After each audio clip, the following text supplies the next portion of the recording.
Being a Catholic, I believe there is an afterlife, heaven, etc., and spirits occasionally visit people here on Earth.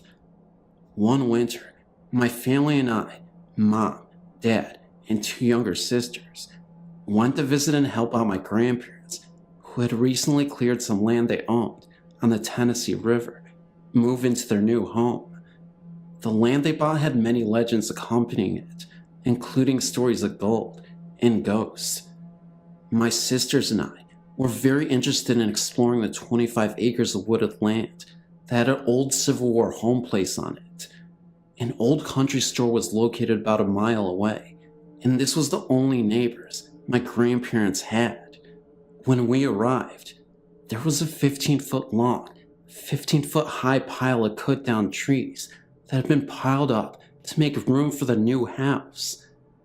This was a great jungle gym for my sisters and I to play and hide on, being as it was a long way from the house. One day, my mom took my youngest sister on a walk around the woods, while my other sister and I stayed on the wood pile looking into the woods. I saw this black, 4-foot-high figure scrambling from tree to tree. At first I thought it was my youngest sister running around, so I called her name. She answered from the opposite direction of the figure that I saw. By that time, I was really frantic, in tears, and running home because I could still see the figure moving extremely fast. It was so fast, I would only see it for about 2 seconds at a time before it went behind another tree. When everyone was in the house, I told them, but my grandpa brushed it off as a bear, even though there aren't any bears in the area. So I felt better. About a week later, after my family and I left, more people were beginning to have experiences, I guess you could say. My grandpa had taken his dog out one night when he had heard a woman's voice faintly yell, "Help me." The dog began to bark, so my grandpa got in his truck and began to circle his property, looking in the ditches for an injured woman. He found no one and went home. About 3 months later, a lady was changing a sign outside the country store around closing time. Extremely scared and shook up, she quit her job because she had seen a quick, black, shadowy figure coming from my grandparents' woods. We still don't know what is living in my grandparents' woods, but other people have seen it, so I know it's not a figure of my imagination. Thanks for reading.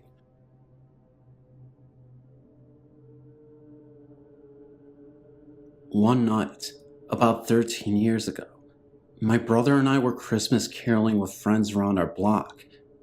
We were about 10 or 11 at the time. After ending the night, my brother and I said goodbye to the last of our friends who had turned in for the night. We were riding doubles on a bike that night, my brother pedaling. We approached the edge of the driveway when he suddenly stopped. We both looked across the street. I said, "Do you see what I see?" He replied, "Yeah." Happening very quickly across the street was a dark shadowy figure, void of prominent features, approximately 7 feet tall. When it began to approach us, we threw the bikes down, and we were able to slide under the electric garage door, still in process of closing. We were able to summon our friend's dad to investigate, but nothing. That night, we rode our fannies home, about 8 houses down. Amazingly, we never mentioned it to our parents, who were waiting in the driveway to take us to the town's candy cane lane. We have since told them about everything, and to this day, when I visit home and happen to walk that corner of the block at night, I am constantly looking over my shoulder and feel as though I'm being watched.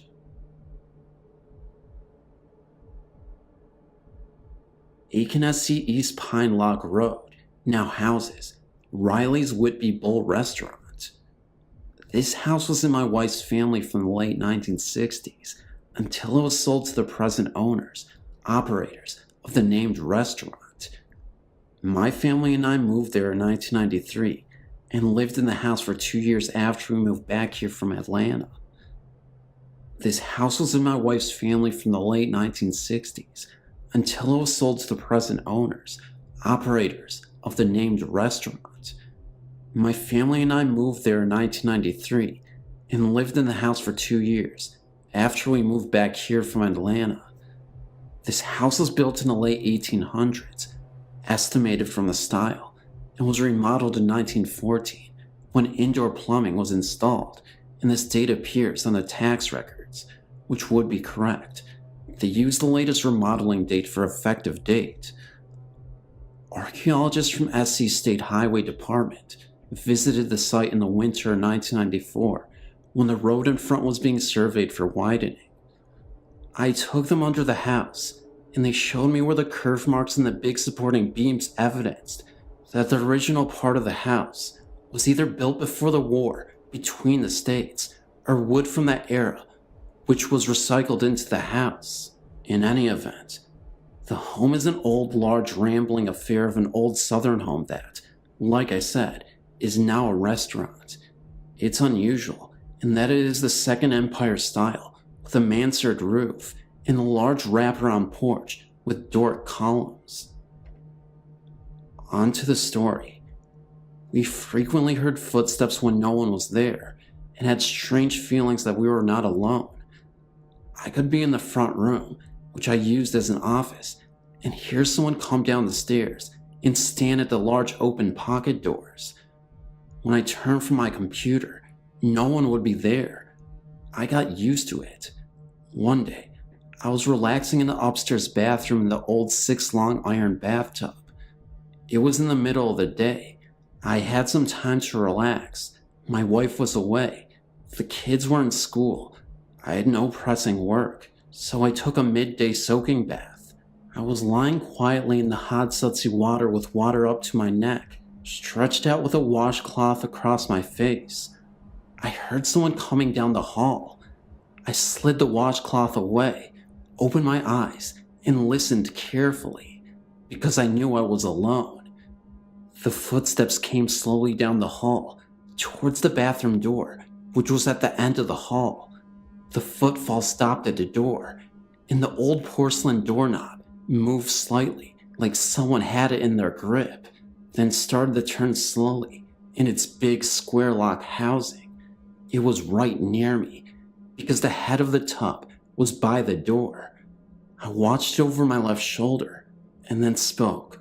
"Mary Ann?" The turning stopped. I jumped up in a torrent of steamy water and snatched the door open, and there was no one there. No one down the hall. No sounds of anyone running or jumping down the stairs. Just the sounds of dripping bathwater. I grabbed a towel and ran down the hall, down the big hallway stairs, and jumped to the landing. The front door was closed and locked.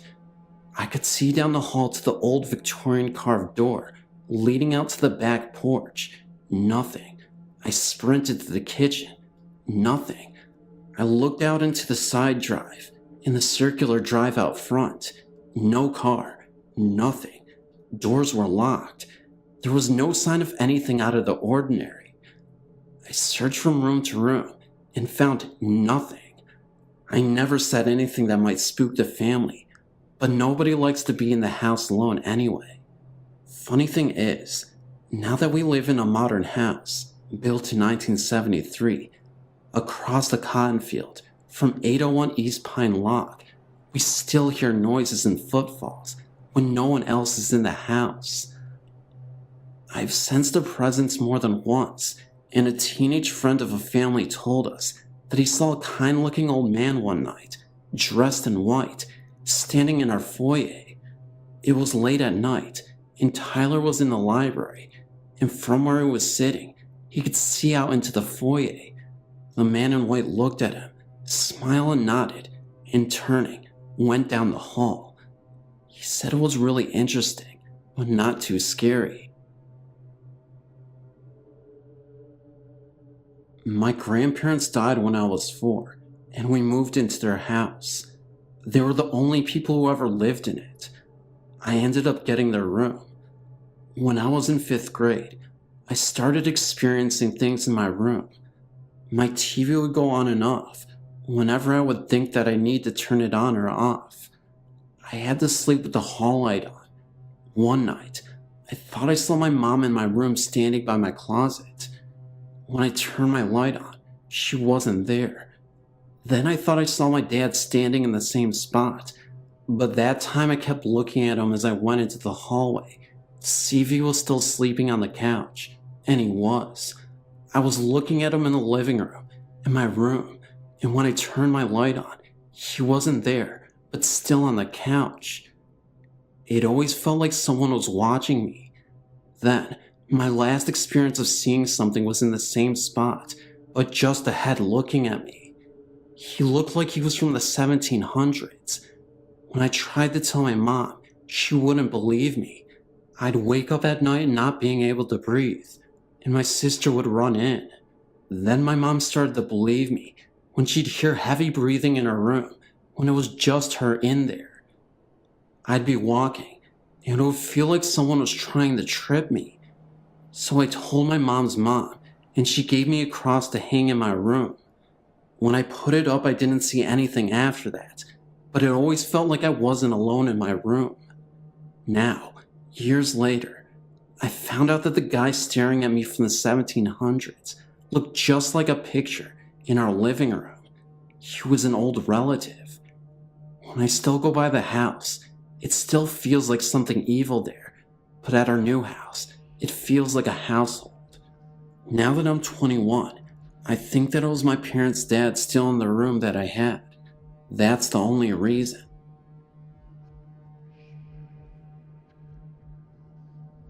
A long time ago, about 20 years or so, there was a car crash in front of my driveway.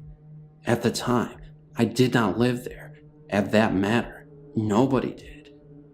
In the car, there were 6 young boys, ranging from 6 to 20. They crashed because there were a couple of drunk drivers who hit them head on. All the young men died in the car. About 10 years later, me and my family moved in a double wide on the lot in front of where the men died. About 1 year later, there was an awful car crash at the exact same spot of where the young men died. The woman was not killed, but she was seriously injured. After a couple of years, I went down to get the mail when I heard a strange noise, like a young boy crying. I was the only one at home at the time. I looked around and seen nobody. The crying became fainter and fainter until I could hear no more. The next day, I went back down to check the mail, and I heard talking. 2 men, about 18 years of age. I looked around and saw nobody once again. I listened to the conversation, and I couldn't make out anything they were saying, but I could hear the voices as clear as day. Soon after, the voices began to fade away. I talked to my grandmother, who lives just up the road. She told me that the accident happened about 20 years ago, and everyone in the car were killed. I asked her what time it was that they wrecked. She said it was about 5 to 10 p.m. Around 7 p.m. is when the young woman wrecked her car. A few years after the woman wrecked her car, another woman broke down on the bridge, several feet away from where the young man crashed. Another time, a couple were driving with a full tank of gas when all of a sudden, their gas tank just went empty, right where everything was happening. There were several more breakdowns and accidents that happened over the years where the young man crashed, and more of my family members have heard strange talking and crying below our driveway. After time we have moved, and still, there have been breakdowns and accidents at that same location. We think that the bridge and the area around it is haunted by the ghost of the 6 young men. I moved into the neighborhood that I live in at the age of 12. I'm 20 now. Ever since I moved in here, I was told of the woods and the strange things that went on in it. Sounds of drums, voices, screams, etc. Needless to say, the woods is creepy, so creepy that I refuse to go there at night. Let me explain. The woods consist of two sections, the front and the back. It's the back part that scares the bejesus out of me. In '98, a girl was killed in the front part of the woods, where she was raped and left for dead in the cold next to the old tractor. A tractor that had been rotting there for at least 30 years. Well, since the girl was killed, there have been some violent storms that have taken their toll on the trees surrounding the area of the death. My friend and I would go to the spot every now and again, until that night. I had a girlfriend at the time that lived on the road across the woods, so to get to her house, you could take the short way, which was through the woods, past the spot where the girl was killed. I'd walked my girl home, and I was returning through the woods, when I felt a sudden cold draft. Now mind you, this is the end of summer, so there was no logical explanation to see my breath during this time of year. I then turned to look over at the tractor, and I felt an overwhelming sense of depression and sorrow that made me feel sick to my stomach. I started to walk towards the tractor, and I could have sworn I heard the crying of a girl's voice say, "Run away." At this point, I started to pick my feet up and walk a little faster, when I noticed a little girl standing from a distance behind the tractor. She didn't look to be more than 6 years old, and looked about as solid and real as anybody I'd ever seen. I froze in sheer terror, knowing that there would be no way that a 6-year-old girl would wander off into the woods unsupervised and by herself, especially knowing the history of these woods. As I got closer to the girl, she ran further away and behind some trees, where she ultimately disappeared. It was not long after that I hightailed my butt back to the house as fast as I could. The next day I told my friend about what happened, so from then on, he walked with me each time I dropped my girlfriend off, hoping to hear or see something. It never happened to me again, but months later, I was talking to a friend who still hung out in the woods, and he told me he was sitting on one of the fallen trees, and he heard a girl crying. He said it startled him, so he went to go and leave. Just as he got up, he heard a louder voice say why. He said he felt depressed, and ran the rest of the way out of the woods. The woods has had a lot of strange things happen to it, like fires that start and go out by themselves, houses adjacent to the woods that have their backyards vandalized, and the sounds of someone knocking on the back doors. Interestingly enough, I found out that there was a forgotten cemetery somewhere back in the woods that had been neglected for years. I don't know what kind of paranormal energies take place in these woods, but I don't want to discover more of it.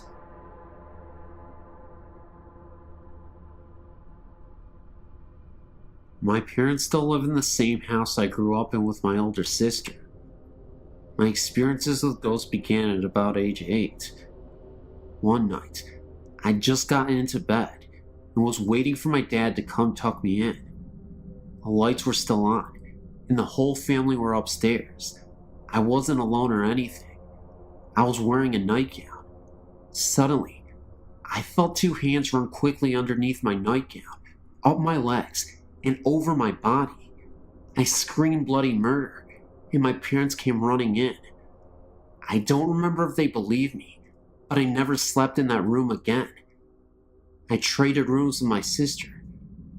Once she had begun sleeping in that room, she would tell us in the morning that someone would sit on the bed and say her name while they rubbed her head. But she never opened her eyes during these encounters. A few years later, I was getting my dad and I some ice cream in the kitchen. There was a new big bag of candy on the counter in front of me. Suddenly, it flew across the counter. I ran and told everyone. They believed me when they saw the candy on the other counter. Another time stayed home sick from school. I was lying in bed watching TV, and I kept hearing what sounded like marbles being dropped in the attic right above my bedroom.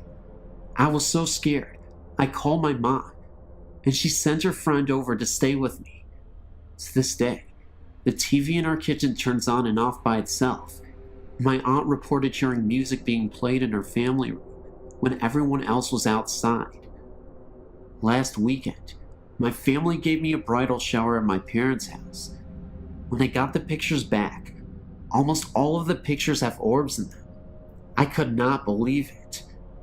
Whoever it is still there and still trying to be a part of us.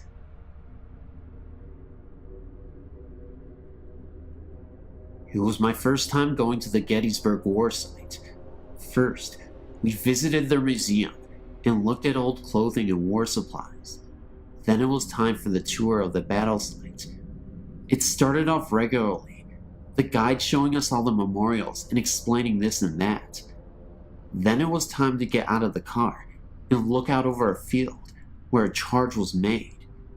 It was a nice view stretching out before us, and behind us was a slope with a grove of trees to the right. While the guide talked, I noticed sounds of what seemed like a great number of people yelling and screaming down the slope, nearer in the grove of the trees. It was quiet at first, but it got louder, then quiet again. Even the tour guide stopped for a moment to question what those sounds were, and I even asked the guide if there was a reenactment going on down there. He just looked at me confused and said no. Perplexed, I asked if he had ever heard those sounds before while giving tours, and told us that this was the first time he had heard such distinct sounds that sounded like battle cries. There was even a moment where I was standing there, and I could have sworn I saw an extremely faded apparition run across the field for a second, then completely dissolve. Somehow I was the only one who saw this apparition.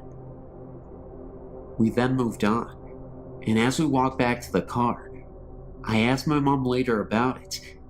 She thinks it was where the Confederate soldiers mustered up their courage by screaming war cries before they went to battle. I've been trying to find stories similar to mine ever since, but I've found none.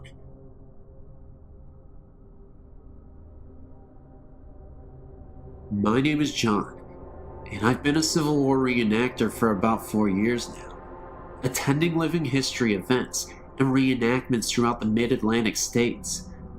I'd like to tell you about an experience that my reenacting group had at Antietam National Battlefield, Maryland. My company, Company G, 96 Pennsylvania Volunteers, annually has a living history event at this famed Civil War battlefield.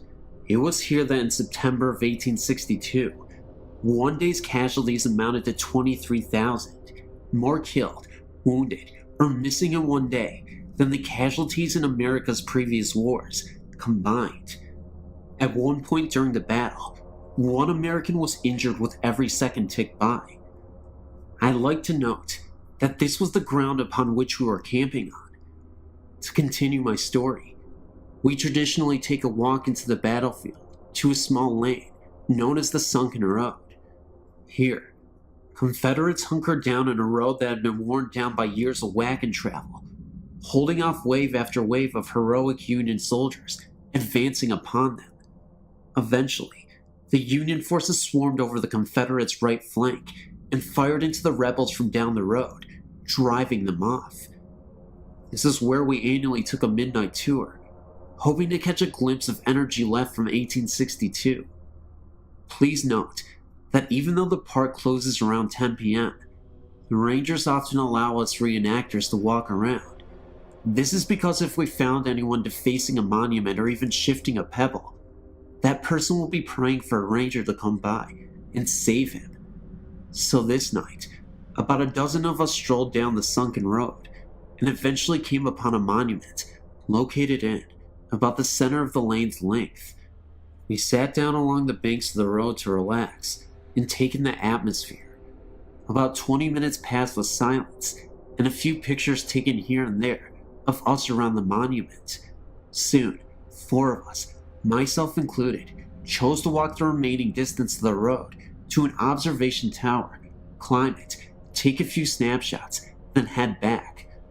So we decided to walk down to the tower, ascend a few flights of stairs, and took a look around. Meanwhile, back at the monument, our captain decided that everyone had better get back to camp, so he sent 2 men to go retrieve us from the tower. No sooner had those 2 begun to walk down the road, when the remaining few men heard shoes and heel plates, horseshoe-like plates we wear on our leather shoes, on the gravel, and earth down the road. First 2 pair, then 4 pair, then 6, and so on. Equipment could be heard rustling around on the body. Knapsacks, canteens, cartridge boxes. If anyone knows what it sounds like to have men marching on a dirty road with full gear on, it's us. The sounds continually crescendoed until one man sat up, looked down the road, and stirred the other men to listen. Just as they began to sit up and peer into the darkness down the road, the sounds faded away just as quickly as they came in. Another man jumped up, went down the road and looked over the fences and banks, only to find weeds and small shrubs. He figured that if this was some sort of ghost regiment, it may have followed those 2 men who had begun to walk down the road to the tower to fetch us. I also had another story I experienced firsthand during a sleepless night in an old gun mill. We also used to have an annual event at Gettysburg State Park, Pennsylvania. On the land is the Henry Homestead, including a mansion and a house whose basement was the gun mill. The house now is a museum to the Henrys, and the mill below it is open to see the machinery and processes of old-time gun making. The history of the homestead dates back to the flintlocks. Our event took place very near the homestead, and since it was going to be extremely chilly that night, the caretakers were kind enough to allow us to sleep in the house that night. Little did I know about the death that occurred in the house long ago. A young girl had contracted a contagious disease, one of those terrible, yet common diseases of the old days. She had died, and since it was thought that her illness could be contracted even though she was dead, the viewing of her body was not a traditional one. Her body was placed on a large windowsill inside the house, of a window outlet that protruded onto the front porch. This way, the viewers could stay out on the front porch and peer in through the windows to see her on the windowsill. Of course, nowadays, ghost stories fill the house. So now it was time to go to bed. You could say, more like hit the hardwood floor. Of course, the lucky guy I am, I got a spot directly to the large window and the windowsill. I laid there half the night, listening to each hour tick away on the clock in the next room. Eventually, I had enough, so I moved to a spot further away from the sill. I laid there for some time, and then heard something. The noise was coming from. It sounded like the downstairs. The best description I can give is that it sounded like an older lady mourning, or crying, possibly over the recent death of her daughter. It was not the house settling or creaking, as it continued for what seemed like years. Okay, well, maybe a few minutes. My house also creaks a lot, and it sounded like nothing I had ever heard before. Scared out of my wits, I frantically tapped on the leg of my first sergeant, laying just a few feet away from me. He awoke, and I told him to listen. He heard the sound too, but not even wanting to ponder over it, he nervously said, "Wonder what that was," and quickly laid back down. The sound soon died off, no pun intended.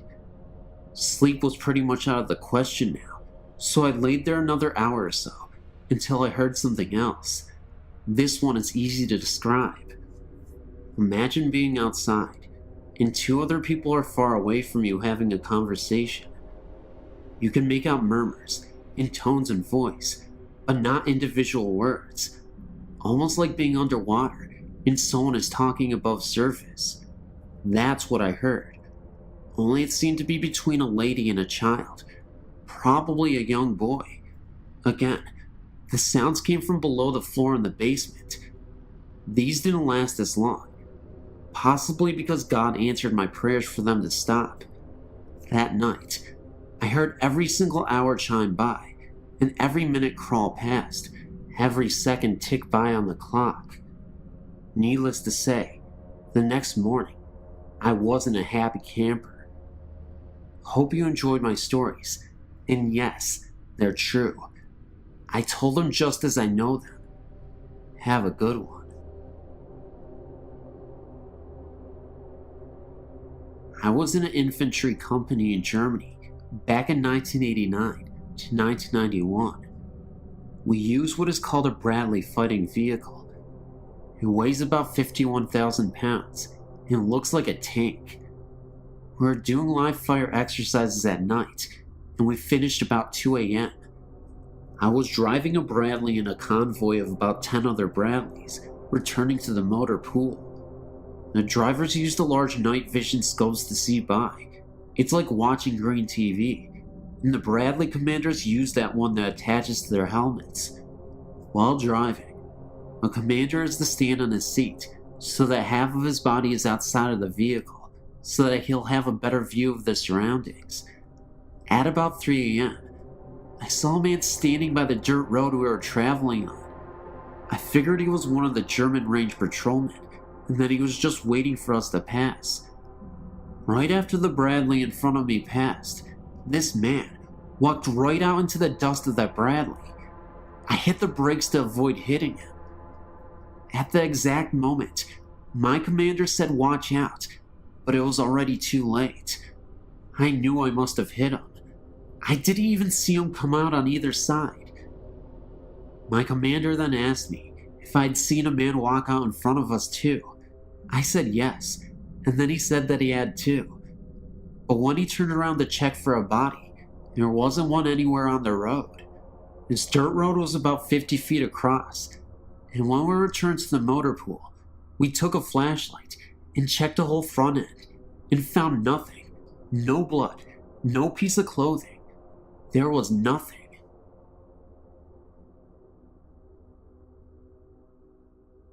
My name is Heather, and I live in Omaha, Nebraska. I've only seen a few ghosts or spirits in my life. Sometimes I do get the chills though, like someone or something is nearby. The first spirit I saw was when I was younger, about 13 years. My mother told me to go into our basement to get some candles, which wasn't unusual. We spent a lot of time in the basement, playing slot cars and electric trains, and my dad has a workshop down there for models. As I fetched the candles, I felt watched. I scampered back upstairs, startled and panicked, and told myself not to be so silly. I give Mom the candles. I don't remember why she needed them, and felt the nagging, watching feeling again.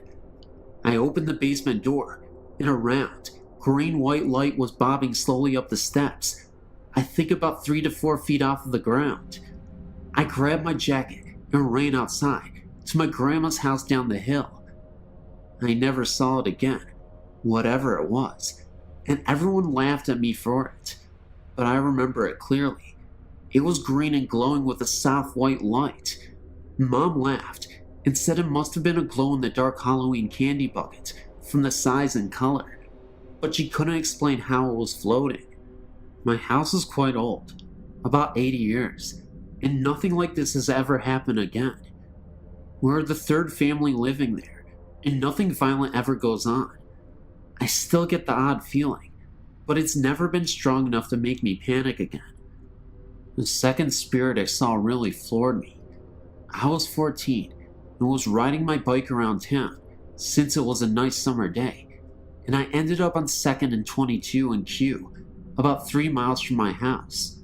There's nothing there but cheap houses, and it's not a bad neighborhood, but it's not the richest in the world, but it's not a cheap, run-down area. Just relaxed, second-hand. Nothing violent ever happened there before.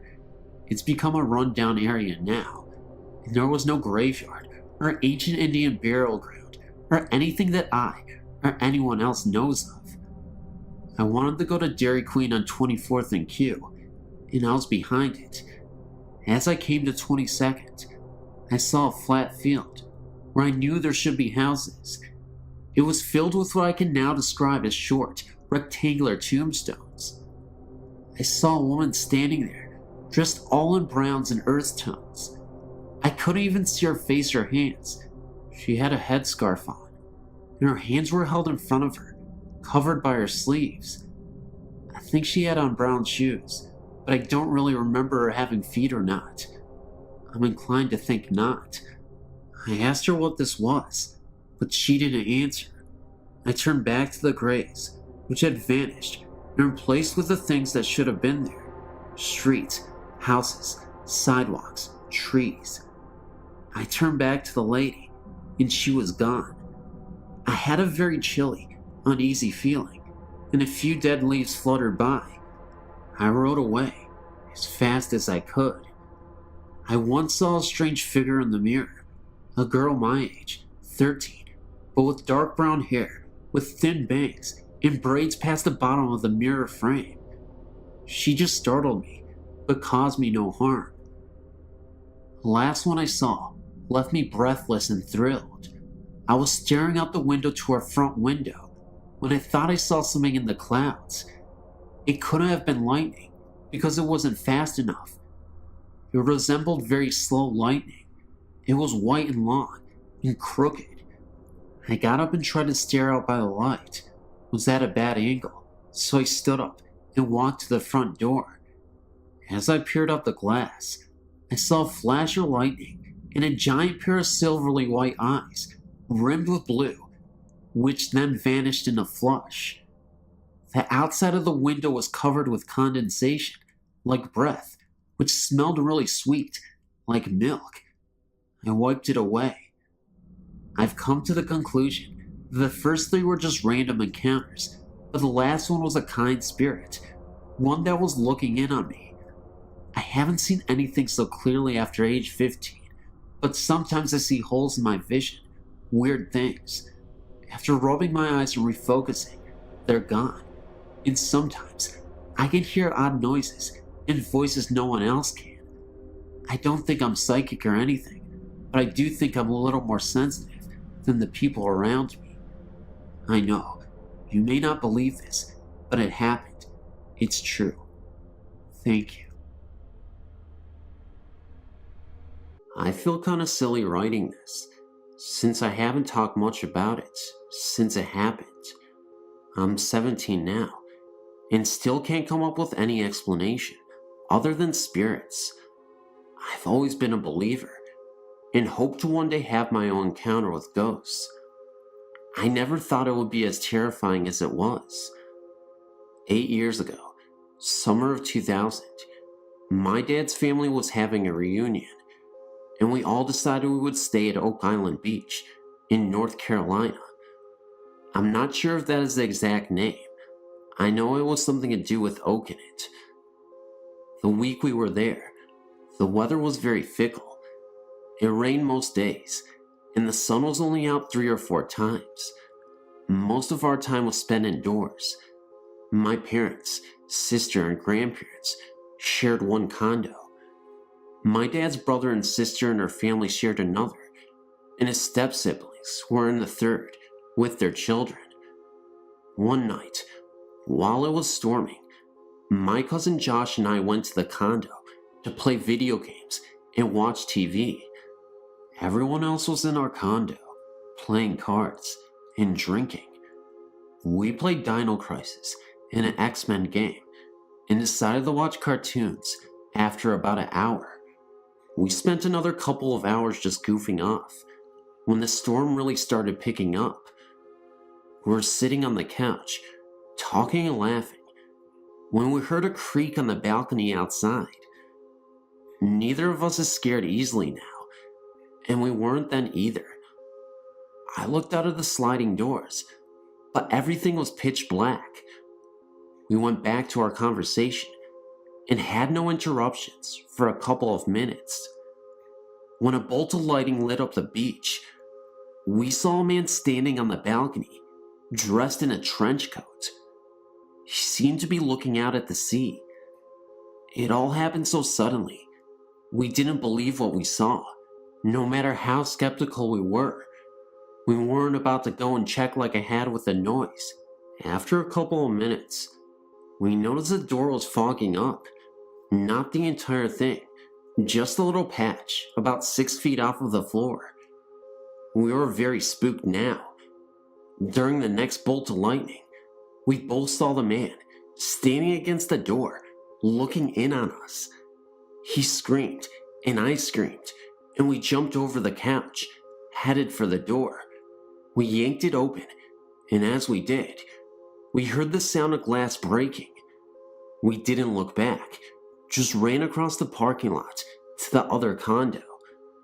When we came in, we were soaked and out of breath. Our parents started to freak, asking us what was wrong. When I told them, they just laughed and brushed it off. We kept begging them to call someone, but they refused. After about a minute, they got fed up with it. They grabbed us and their umbrellas and dragged us over there. When we went in, the place was just as we left it. The door was intact, and no one was on the balcony, not even a footprint. I know I didn't imagine it. I believe that the spirit was drawn to me for some reason. My cousin has had no other experiences that he has told me about, and I've had quite a few, but none as intense as the first. Anyone that has had a similar experience, know that you're not alone. Finding the site has opened my eyes to the world of ghosts and those that have been affected by them. Thanks.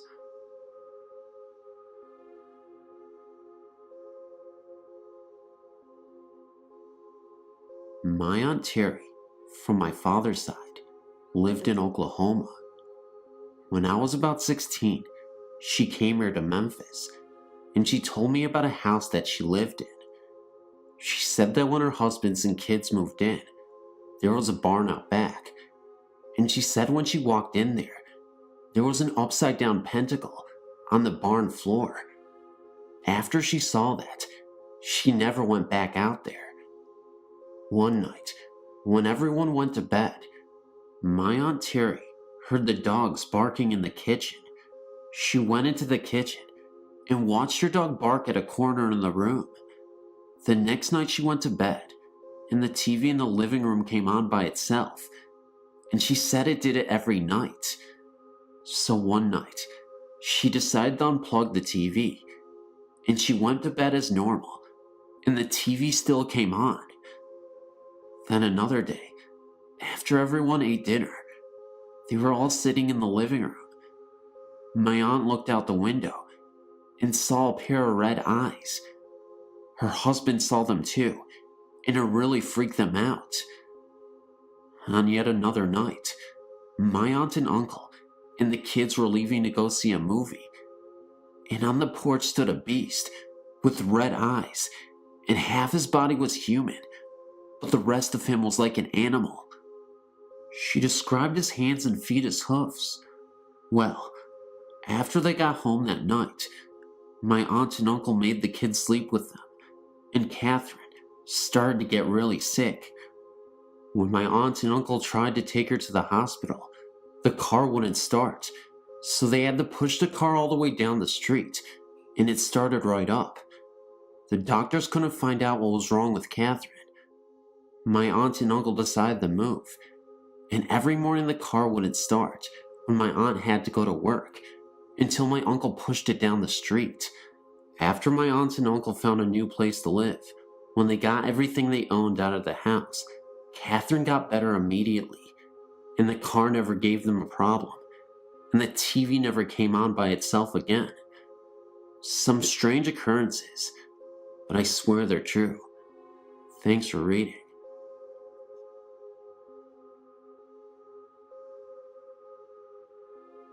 The Hampton Inn on Warner Road, off Route 279, has a haunted room, which is number 417. My husband stayed in this room while on a business trip in March 2008. He frequently stays at this hotel while in Maryland, but never had an experience like this until he stayed in room 417.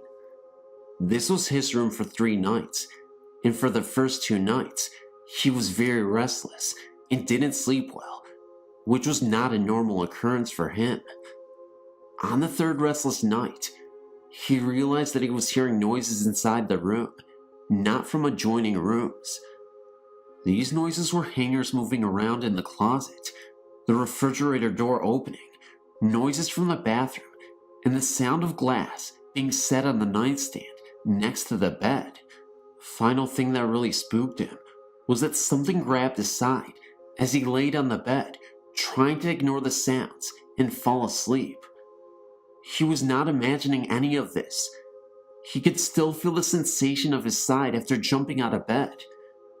He looked around the room and checked the deadbolt lock on the door, and all was secure. He considered packing and checking out, but it was 3 a.m.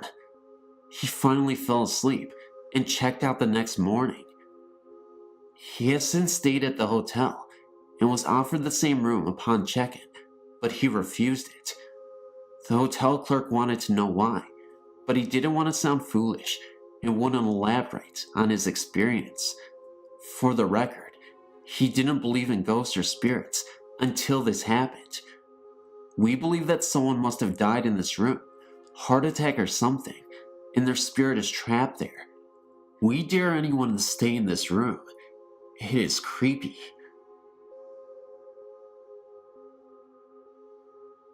Last year, I was living in an apartment on the far northwest side of town in Chicago, Illinois, and had one experience in an apartment that for the most part was pretty quiet, but for this experience, I lived in a frighteningly active apartment on the northeast side before this occurrence, so this didn't really totally freak me out, but I was sitting in my living room on the couch reading. The sun was reflecting through the blinds, which I halfway closed, and the TV, which was directly in front of me and perhaps 8 to 10 feet away, was off. I sat reading for quite some time, and at one point looked up and into my reflection on the TV screen. Sitting a few inches from me was a woman with a pageboy hairdo, perhaps in her early 40s, with glasses on. I could see her curves as she sat, so there was no mistake that she was a woman. I turned instantly to my left side, irrationally expecting to see someone sitting next to me in my lockdown apartment where I knew no one but myself had been the entire day. No one was there, of course. I looked back into the TV reflection again, and she was no longer there. May I point out that there was absolutely nothing in that apartment that could have made such a reflection. I was on the second story, so there was nothing inside that could have reflected that way, no nearby trees, etc. It was a bona fide experience. There was this one terrifying experience, though, that has haunted me ever since while being in that apartment. I was sitting in the bathroom, doing my business, as usual. I left the door open because I felt very uncomfortable with the door closed. I don't know why, it just gave me that feeling. I saw that same lady, early 40s style, with the pageboy hairdo, right outside the door. It was like she was fixated on me, and she appeared momentarily, just staring at me. Although the bathroom light was obviously on, the hallway outside the door was pretty dim, so you could just barely make out the outline of her face and her body. There were some slight changes with her this time. The only difference being this time was that she looked like she was in some kind of nun outfit. It was really creepy. This was the moment where I was terrified. I didn't know what to think. She kind of looked like Mother Teresa in a way. It also looked like she was trying to open her mouth, but somehow couldn't. Like she was unable to speak or something. Maybe she was in danger. Just like that, she disappeared. And later on in that day, I also saw an orb float around. It was pretty eerie. For the record, this was a highly Polish neighborhood, and had been for years, so I have a feeling it was some old Polish lady that couldn't leave her building. I lived there for a year, and am now gone. I also have a theory that because she is Polish, that she was wearing the nun attire due to her religion. You see, Polish people are Roman Catholics usually, so it all made sense to me at the time when I thought about it. Thanks for reading.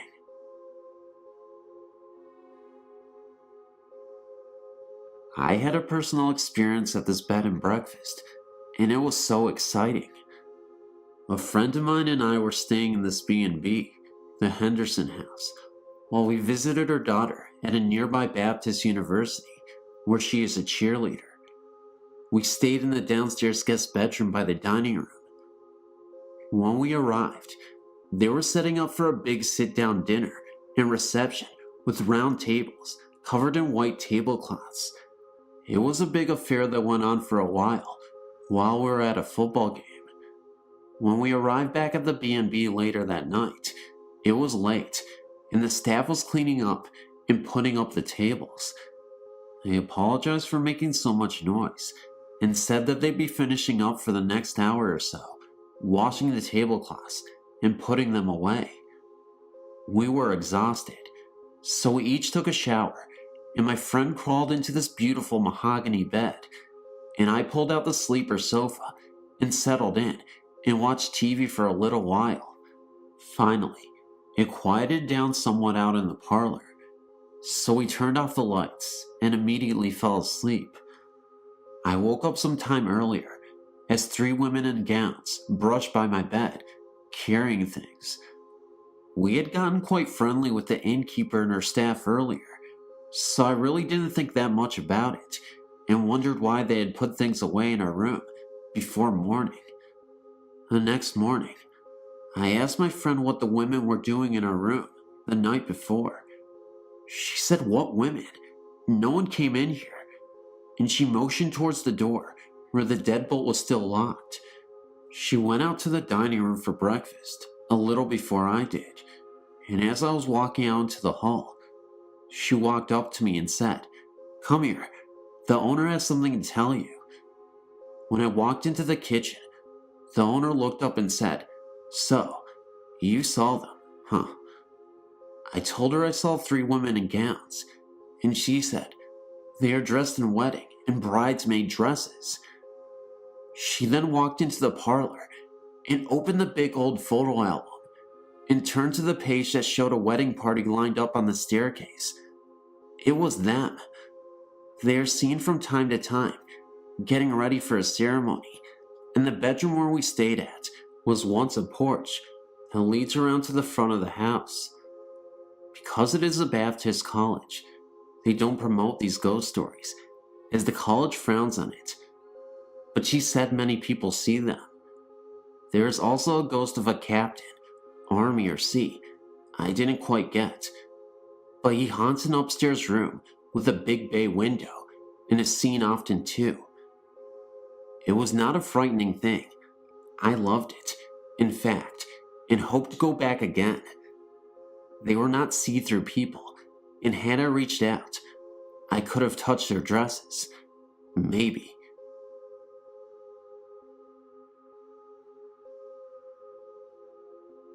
In the year 2000, my husband and I moved to LaGrange, Georgia, to a fairly new apartment on Old Airport Road.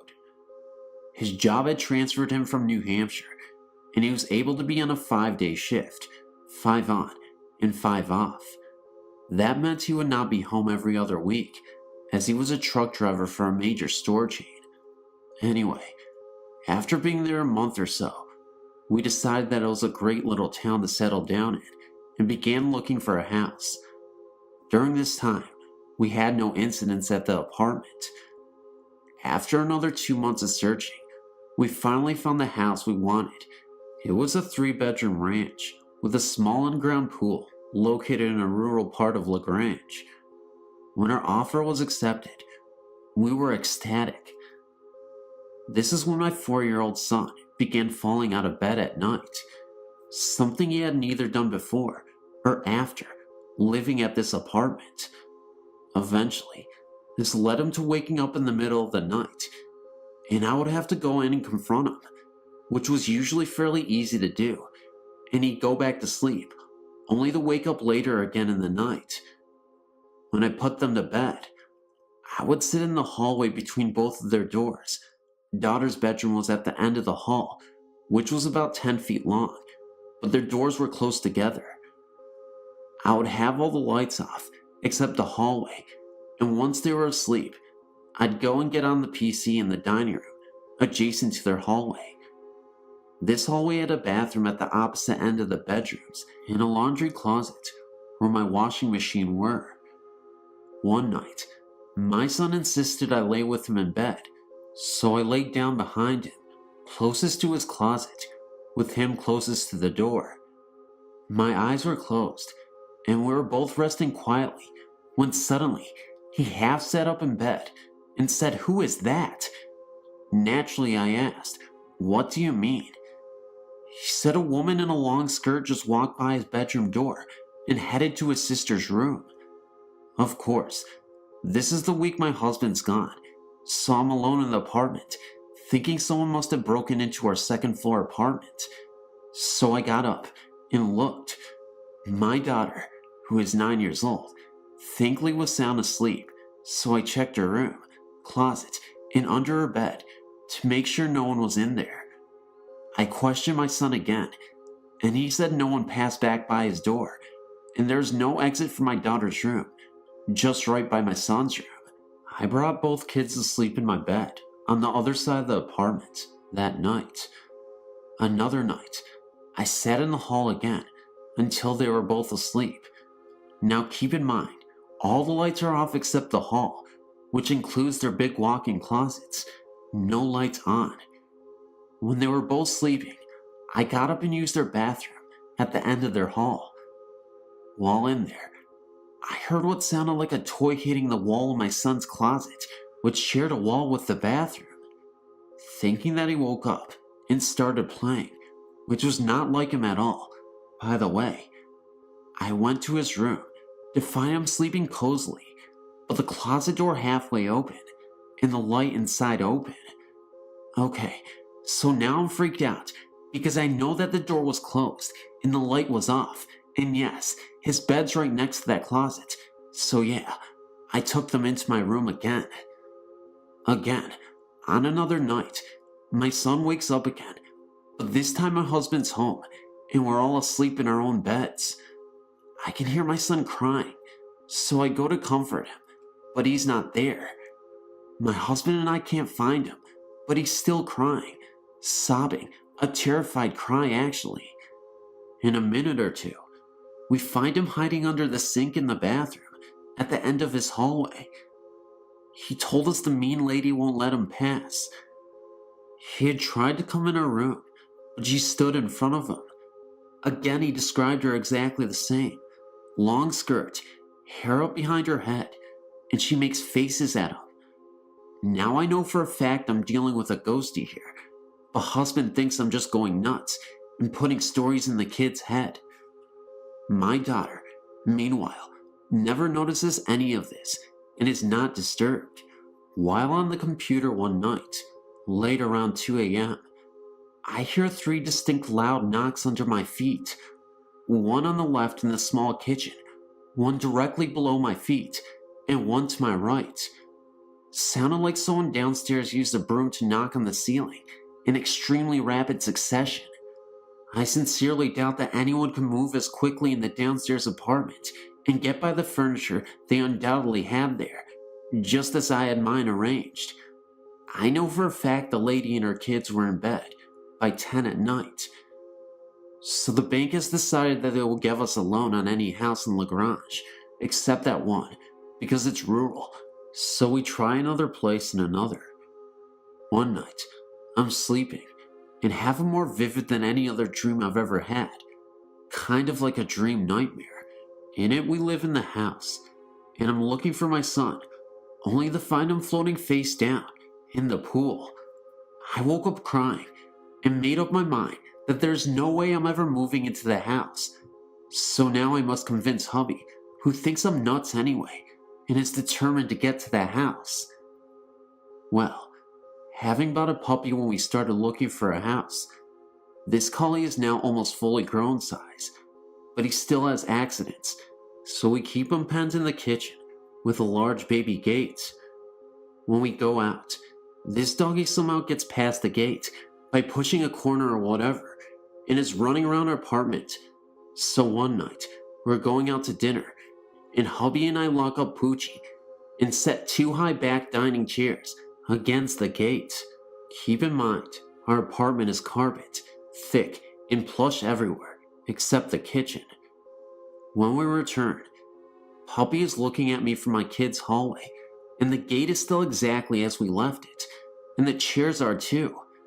Not one thing had moved, but somehow, according to Lovey Hubby, I'm supposed to believe the dog vaulted over the chair backs and somehow landed without killing himself or breaking my dining room table, which was a mere foot or two from the chairs. Yeah, okay. My downstairs neighbor's kids told me that their mom was upset because I let my kids run around my apartment, banging at all hours of the night, mostly after 10 p.m., and she can't believe I let my kids stay up so late. She has to get up early, yada yada yada. Except, my kids are in bed every night at 9 o'clock and asleep no later than 9:30ish. I see a shape leaning out of the kitchen door, watching me as I watch TV and tell it, "Come sit by me," and leave my son alone. It didn't sit with me, but it didn't bother my son that night. I never noticed my dog noticing anything. The only cold spot in the house was the kids' hallway, and not always, just mostly. Hubby slept in son's room one day, in the afternoon, and, even though we had central air, complained that he sweat like a hog, and had the worst nightmares ever. But the place still isn't haunted, and yes, he steadfastly refused to ever sleep in there again. I saw blinds move on their own, doorknobs that rattle when I was alone in the place, and no, it wasn't a teeny shake caused by some truck rumbling by, which was there some 50 to 100 feet between the side of our apartment and the road. This was a defined and voracious shaking, a definitive hello, I'm trying to open the door. But no one in the apartment but me. Finally, my husband grew tired of trying to get a loan for that house, and mysteriously, everything stopped. No more rattling of this or that, no shadows, but by now, it is also true that the four of us were sleeping in my waterbed, in the one room that never seemed affected by the haunting. But I noticed everything in the apartment changed and felt cozy again. But by then, I'd also decided that tornadoes, large cockroachy-looking bugs, and the ghost belt were too much for me, and we packed up and came back north.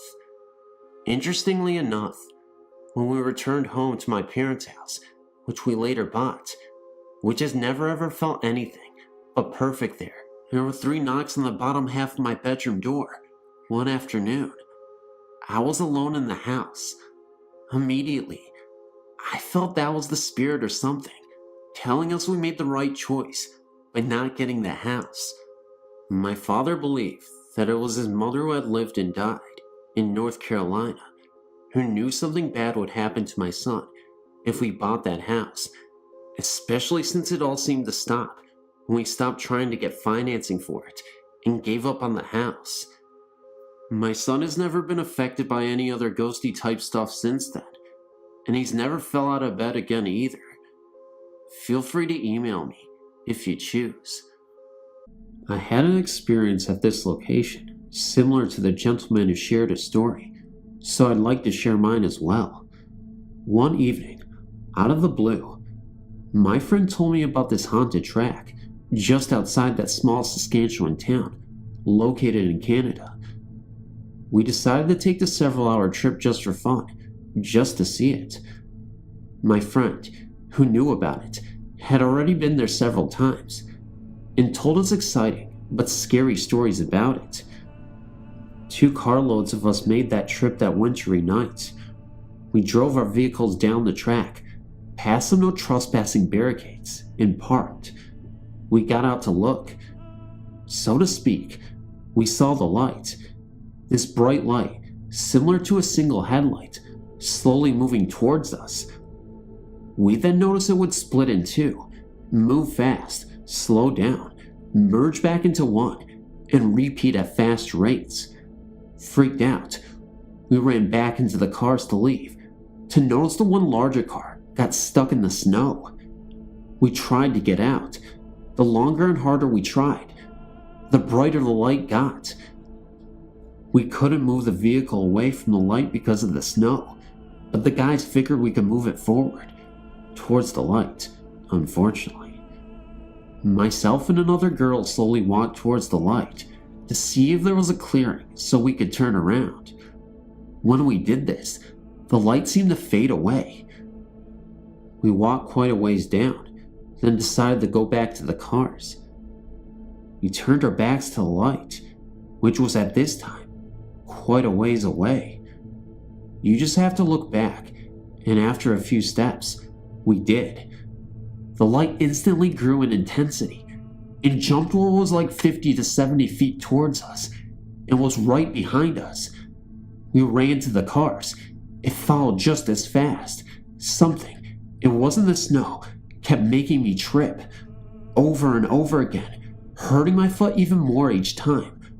I was on the verge of tears.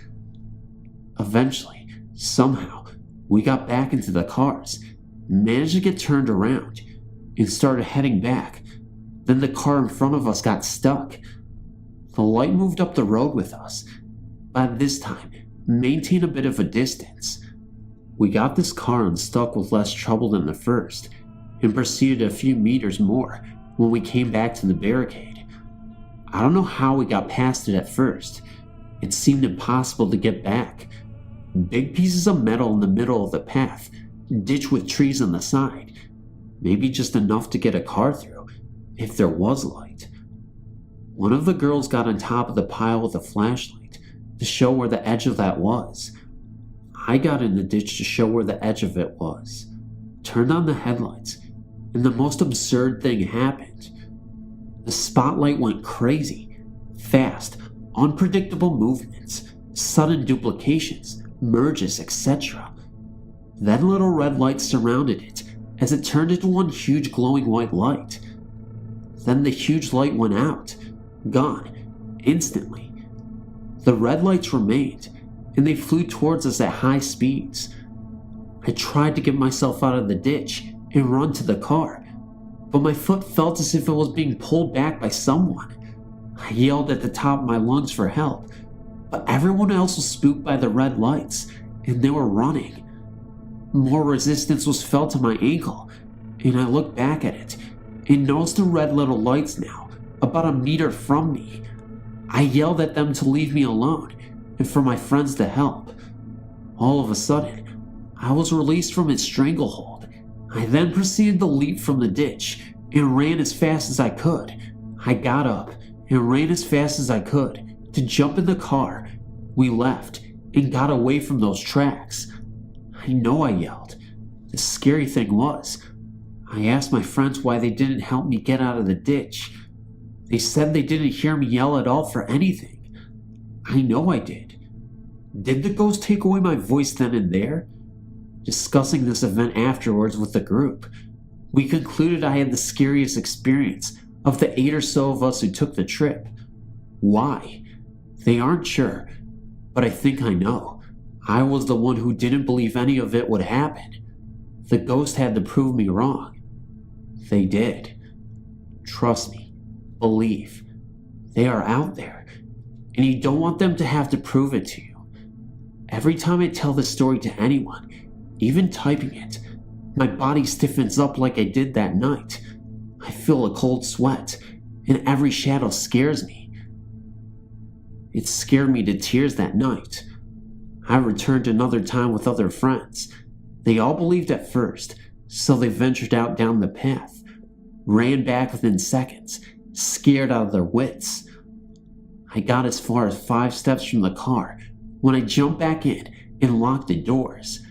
Something felt wrong, like I wasn't supposed to be there. I couldn't even look down the path. I traveled 4 hours. Didn't even look again, just to travel another 4 hours back home.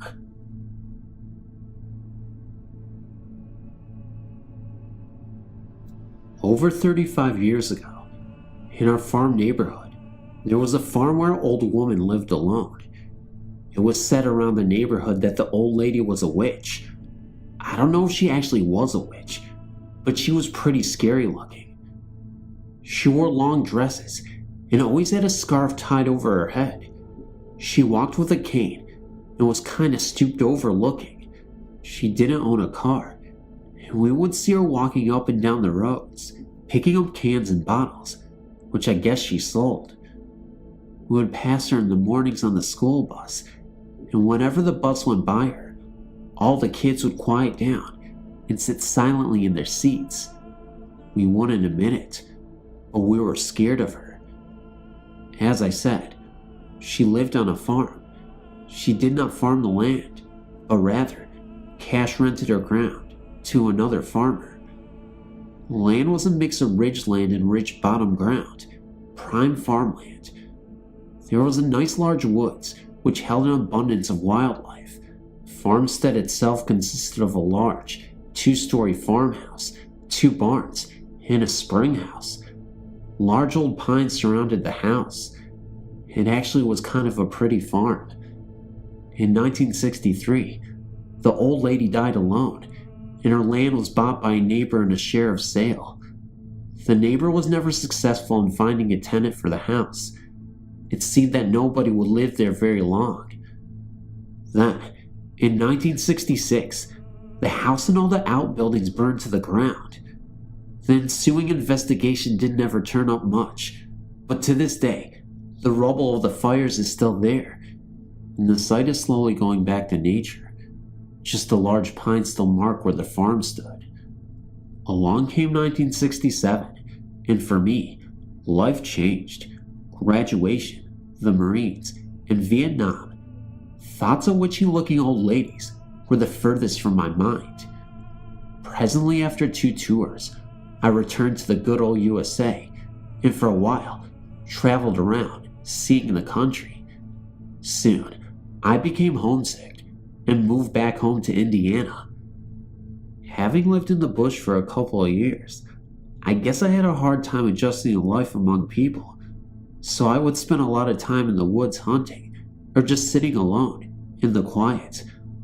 Upon my return home, I asked the owner of the old witch farm if I could hunt on the ground he owned. He responded affirmative, as the ground was no longer good for farming. It seemed that after a couple of years after the old woman died, springs burst forth out of the hillsides in the farm and saturated the bottom ground, ultimately turning the farm into a marsh. Today, you can slog through the marsh and find the tops of fence posts sticking out of the ground for about 10 to 12 inches. Fence wire is still attached to the post, disappearing into the ground. Now, I started hunting on this ground, but I was always uncomfortable while I was there. I constantly felt as if I were being watched. It was kinda creepy. You could just feel something unnatural was there with you. However, having survived the NVA, I was not afraid of any creepy Indiana woodland. One rainy night, in the late 1970s, I decided to go fox hunting. I left my uncle's home and ventured out in the woods with a light, a fox call, and a shotgun. I knew the best hunting would come in the field behind the old witch's woman's farm stand, so I crossed the creek and went up the ridge to the old farm. I set up and began to use my fox call. I was not afraid. I'd learned long ago not to let my mind get the better of me. After a while, I called in a gray fox, but I was not able to get a good shot at him, so I held my fire. It was very quiet, just the sound of the rain falling. Now, I need to explain that when fox hunting, a call is used to call in the fox, and a powerful light with a red or amber lens cover is used to shine or reflect the fox's eyes, revealing the animal's position. This is a common method used by hunters everywhere. After I was convinced that the first fox I called in was not going to present a shot, I resumed calling. After several minutes, it seemed that I was hearing a noise coming from an old farmstead area.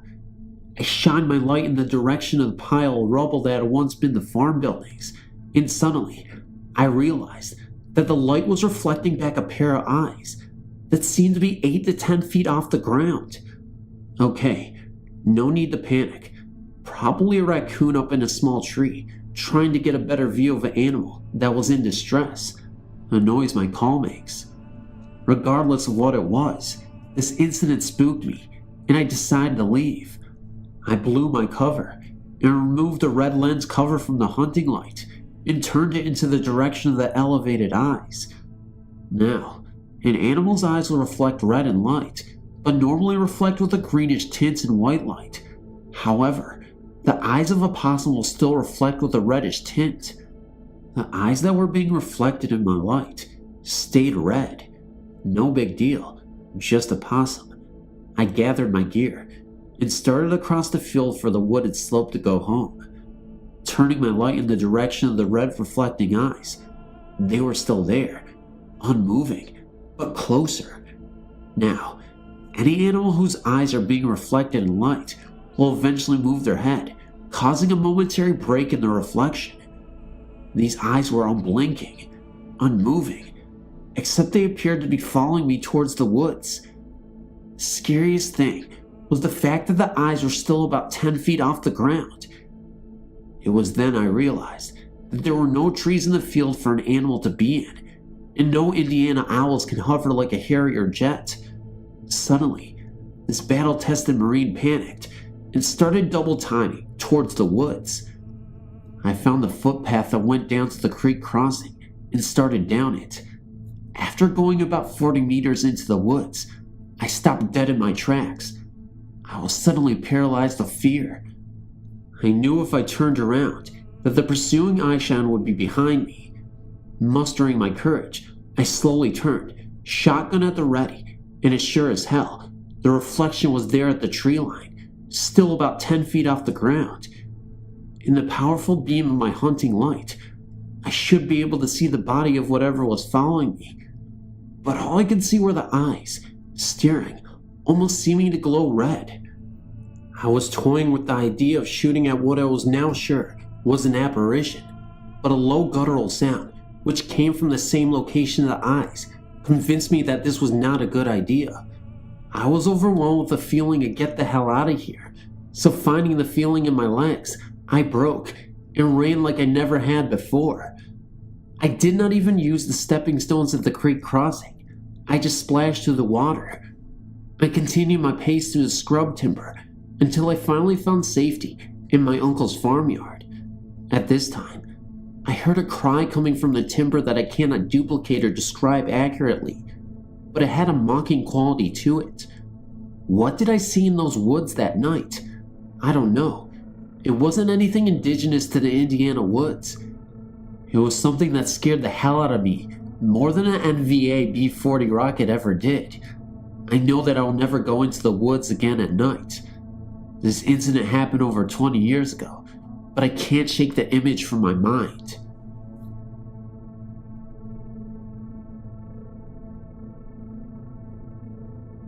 I was reading the many accounts of ghost hauntings and appearances, and I thought I should share mine. My senior year, my sister, my friend Mindy, George, Joey, and myself decided to go and search for ghosts in a place that is known for many ghost hauntings.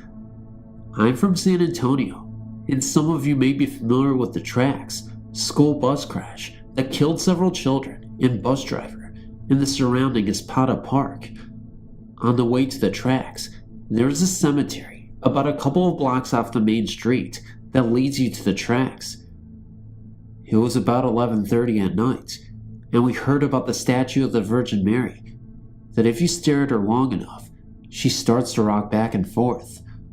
This whole area is known for many ghost sightings because it is also a battlefield. The statue is located in the cemetery, near the small road that leads into the cemetery. The cemetery has a gate surrounding it and a chained entrance. Well, anyway, we parked outside the fence and sat in silence to see if this was true. Sure enough, slowly at first, the statue started rocking. She sits with her head bowed and is holding her arms as if she is carrying a baby. To our surprise, the statue started throwing her head back. We started freaking out, but weren't too scared because we had seen a ghost about 15 minutes ago, but that's another story. We sat there, and my friend noticed that the gate was completely open.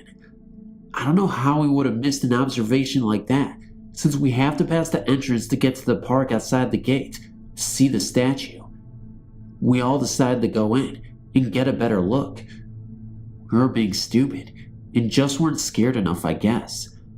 Slowly, George began driving, and as we kept getting closer to the statue, the harder she would rock. When we got to where we were aligned with the statue, about 10 feet, the most horrifying thing happened.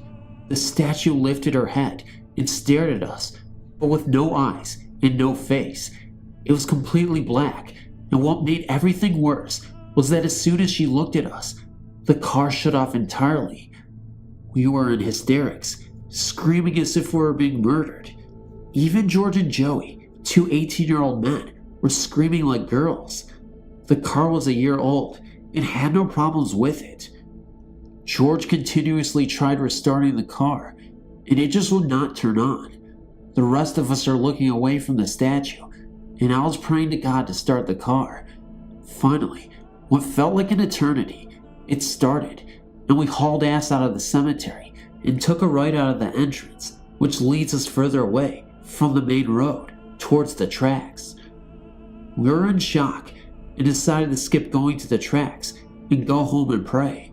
When we got home, I noticed the TV was on and the news was blaring. It was announced that an earthquake had just hit the San Antonio area. I guess that explains what happened at the cemetery, even though I swear it was paranormal. I'm not even entirely sure what happened that night exactly, but I know it terrified me. But how do you explain the black eyes? How do you explain everything else? Maybe it was a paranormal earthquake, if that even makes sense. You know how I was talking about the ghost from earlier that I said I wouldn't mention? Well, I guess I should mention it now. A few minutes before we were heading up to the cemetery to see the statue, we saw this old guy out in the fields, just digging. As we drove by, with our headlights on, we flashed towards the guy. He looked up at us and looked absolutely frightened. Either that or angry. It was hard to tell. But as he was looking up, his eyes were black. Not only that, but his eyes were so black that they were reflecting off of the car. I'm not even sure if that makes sense, but that's what we saw. We ended up driving past that area, and that's when we went into the cemetery. Now, you may dispute this and may be skeptical about what happened, but I'm telling you, honest to God, it really did happen. I know a lot of people say that, but I swear on my life that it did. Every time I pass by that cemetery, I can't help but think of what happened that night. I don't know if I'm ready to see that thing again, once it decides to appear. But I'll tell you what, whenever someone tells me a ghost story, I'll listen and believe.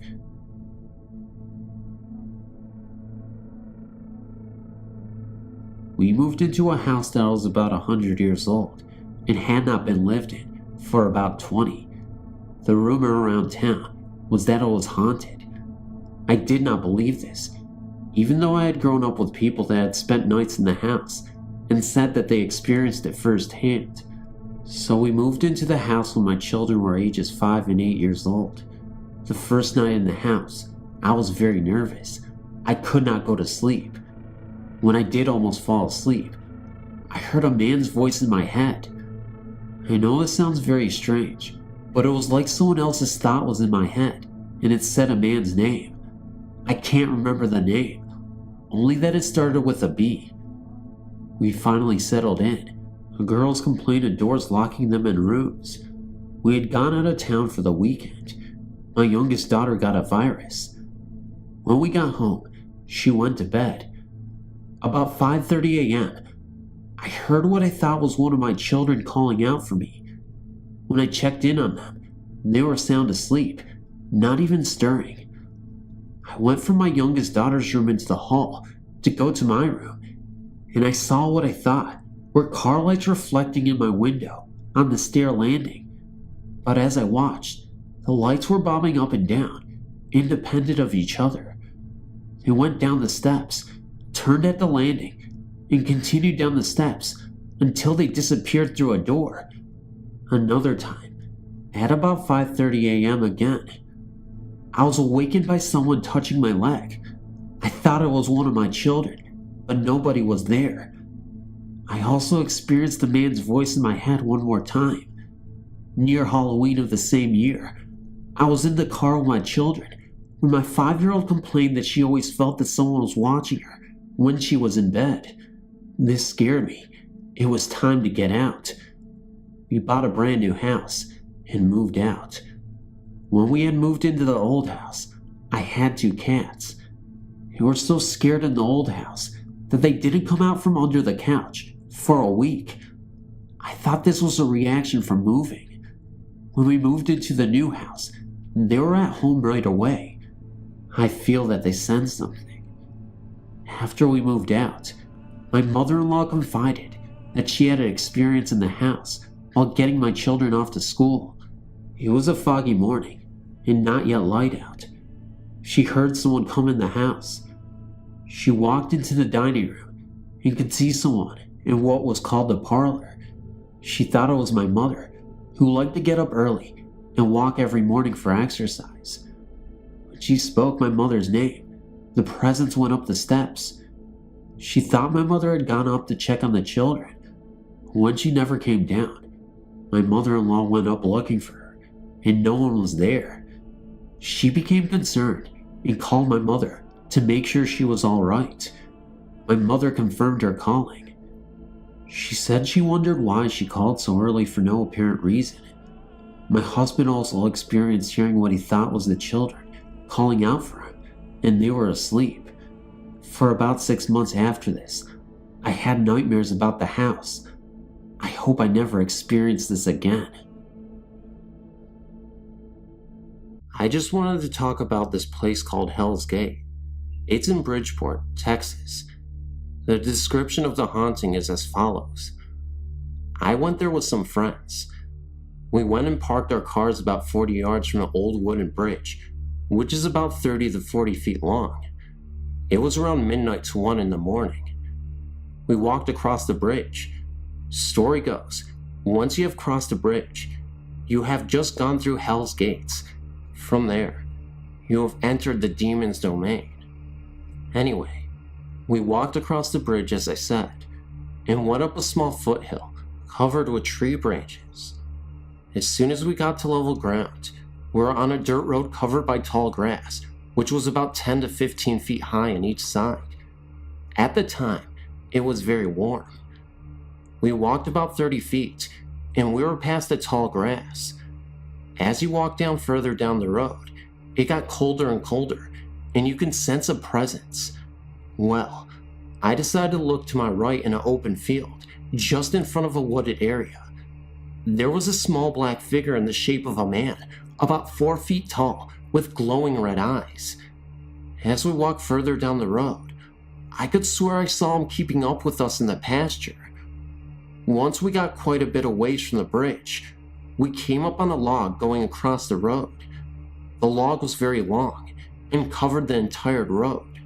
Even with 10 to 12 people there, it was much too heavy to move, so we left it there. Now keep in mind that it was cold enough to wear a heavy jacket at this point, but the strange thing is, it was the middle of the summer in Texas.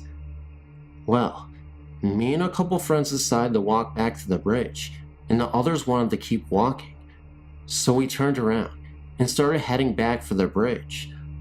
I then looked to my left and noticed that the figure that was following us earlier started walking with us, and that kind of freaked us out a little. So we started running.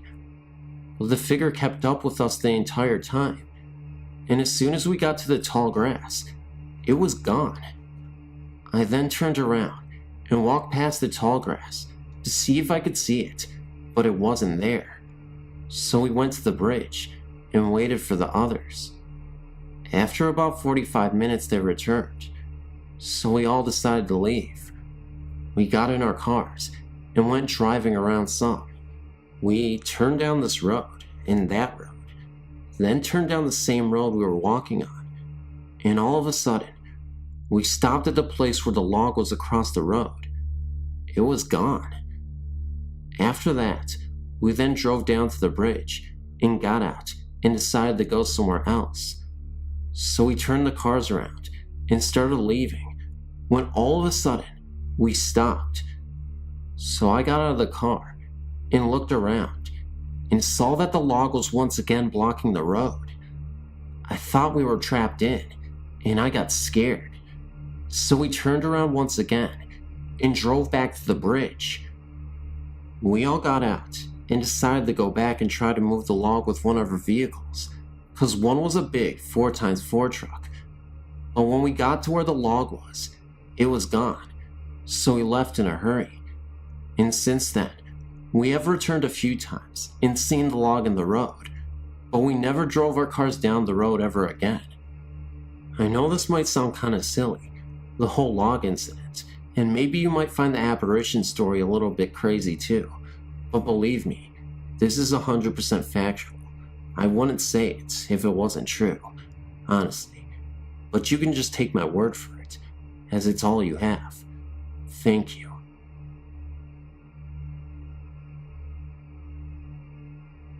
Oh God, where do I even start?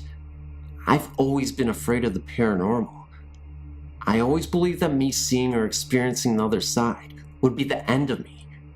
I can now say that it has only made me stronger and even braver. All my life, I've lived with Jesus in my heart, being a born-again Christian.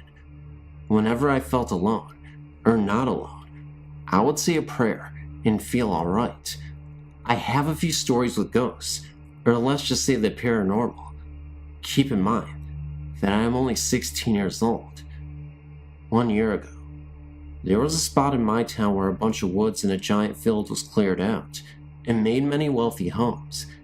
It was in a historical area where there is a lot of Native American memorabilia and such. Anyway, one of my friends had just moved into one of the homes, and he had a few of us sleep over. So we were in his finished basement playing with a Ouija board and listening to the radio. It was pretty corny, and nothing happened, so we put it away. We all got freaked out, even though we were all sports jocks, and threw it in a little patch of woods he had in his backyard. So we went back in his house, just hanging out, with our sleeping bags all set up on the floor. We finally shut the radio off, and now being about 11 p.m., it was late enough to do some damage, so we got eggs and toilet paper and went into the new neighborhood and wrecked the houses and cars. We got back at about 12:30 a.m. and decided to go to bed. We turned out the lights, the radio was already off, and went to sleep. The radio turned on, playing the station that we were listening to previously. It then changed to someone singing Ring Around the Posies, pocket full of posies. We got so freaked out because it was definitely not the radio. It sounded like a little girl. Then the radio shut off, and we heard a nasty sound. It sounded like a distorted, whirling and humming noise. The radio started blasting, and the lights began turning on and off, flashing really quickly. We were so scared, not one of us moved or said a word. When the lights were flashing, I saw in the corner of my eye a dark, tall-colored man. There was no shadows when the lights turned on, and he almost looked transparent. I know this because after I saw it in the corner of my eye, I looked straight at it, but the next time the light went out, then back on again, and moved to a different part of the room. It looked like an Indian, but at that time, I was not so sure. The next morning, after no sleep, we found ourselves in the living room on the main floor. We told my parents all about it, and they said they hadn't heard a thing. When we went outside, not a single drop of egg or toilet paper was on any of the surrounding houses, except for my friends. I'm not lying. This is 1,000% true, and it was on the local news. My friend's parents had the Warrens look at the house. If you aren't familiar with them, the Warrens are a famous ghost hunter who live in Connecticut. They came to the conclusion that the house was indeed haunted, and it was built over an Indian burial ground. We went to the library and checked the records, and that was true. I never slept over his house again. 2 other houses on either side of his reported hauntings and strange things as well. Another time, I was at my friend's house and was running down her hallway in her basement. I was stopped dead in my tracks by some force.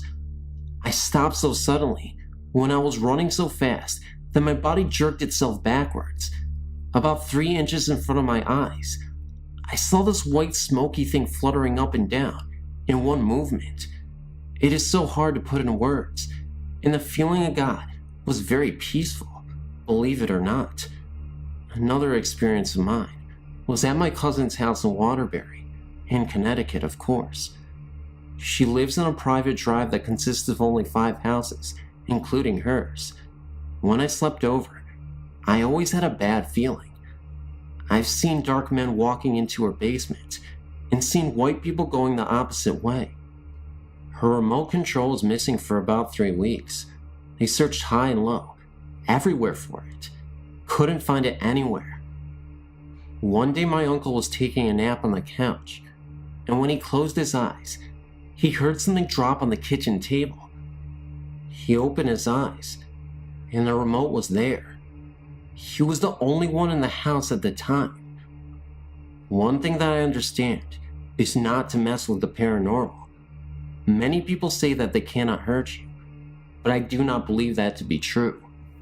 Not all of the ghosts are angels. A lot of them are demonic. My word of advice is to pray to God whenever you feel uncomfortable in a room, or even if you don't pray or you're not religious. Try to find some solitude in the fact that they can give you more power if you think about them and you fear them. Don't mess with anything unless you know what you are doing. And don't ever play with a Ouija board. That's definitely a no-no.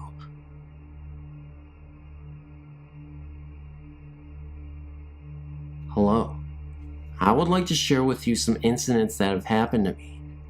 In November of 2000, my family and I purchased a wonderful old house that was built back in the 1860s. Well, anyway, my first thought of the house was that it is haunted, and now that I've lived there almost a year now, I think that my thoughts have been confirmed. Incident number 1. A friend and I were up late one night, sitting in the bedroom off the living room, and we had the door open so that we could directly see into the living room, and my 2-year-old's rock and roll Elmo doll started going nuts, repeating over and over again, Elmo, Elmo. And after a few minutes of that, it finally started singing the tune it was supposed to play. Keep in mind that her and I were the only people there, and we see nothing by the doll that would cause it to do that, and the batteries were brand new. Incident number 2. While my family and I were sitting in the living room, watching TV one night, I heard some strange music coming from the fireplace room, and when I got up to investigate the music and where it was coming from, I found out that the music was coming from my locked curio box. It was my daughter's wind-up music box playing, and it played the entire song. Keep in mind that this music box has been locked in this curio cabinet for about 5 years. We did not even take it out when we moved. Incident number 3. I was in the bathroom one evening and looked over just one time to see the whole roll of toilet paper fly off the spindle, and it's happened more times since then. Incident number 4. I got up late one night to get a bottle for my newborn baby, and all that we had on that night was a nightlight, just bright enough so that you could see around the kitchen. Anyway, I get all done making her bottle and start going back up the stairs. I look over my shoulder to see the reflection of a man sitting at my kitchen table and my glass sliding doors. I ran up the stairs and was scared out of my gourd. My last story is one that kind of spooks me the most. I was about 8 months pregnant with my last child when we moved into this house, and I had her name picked out. It was Pearson Michelle. That was going to be her name. And then one night, just out of the blue, I decided to name her Pearson Amelia. My husband asked me why I made such a sudden change, and had no good explanation to give him for it. I just said I don't know, I guess. It just sounds good to me.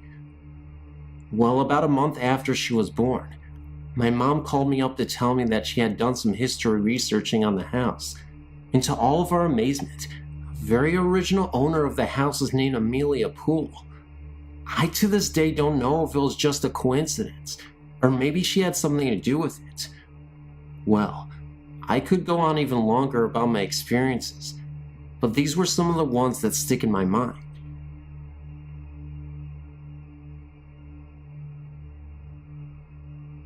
I live in Woodstock, Illinois with my mother, stepfather, and 3 older stepbrothers. Right now, I'm 15 years old. When I was about 5 or 6, we moved into our new home and got settled in. Now I know for being so young I shouldn't remember stuff, but in this instance, I did. I lived in the house till I was about 8 or 9 years old, and to this day, every time I pass it, I get a very uneasy feeling. The story as I heard it from my older brother is that our house was built by a preacher. He had built it for his wife, but according to the story, the preacher's wife left him for another man. The preacher stopped going to his church and stopped just plain out living. He ended up dying in the house all alone. He always wanted kids though, but to me, there seems to be something else. Let me elaborate. Any married couple that lived in the house, including my stepdad and his ex-wife, always separated. The presence of the preacher was always there. He was also very kind to children. At one point, I was running up the stairs with our dog named Pitt. I almost fell, but felt myself being caught and pushed the other way, so I fell onto the stairs and was able to catch myself. I used to try and tell myself how lucky I was to have caught my balance. That fall could have killed me.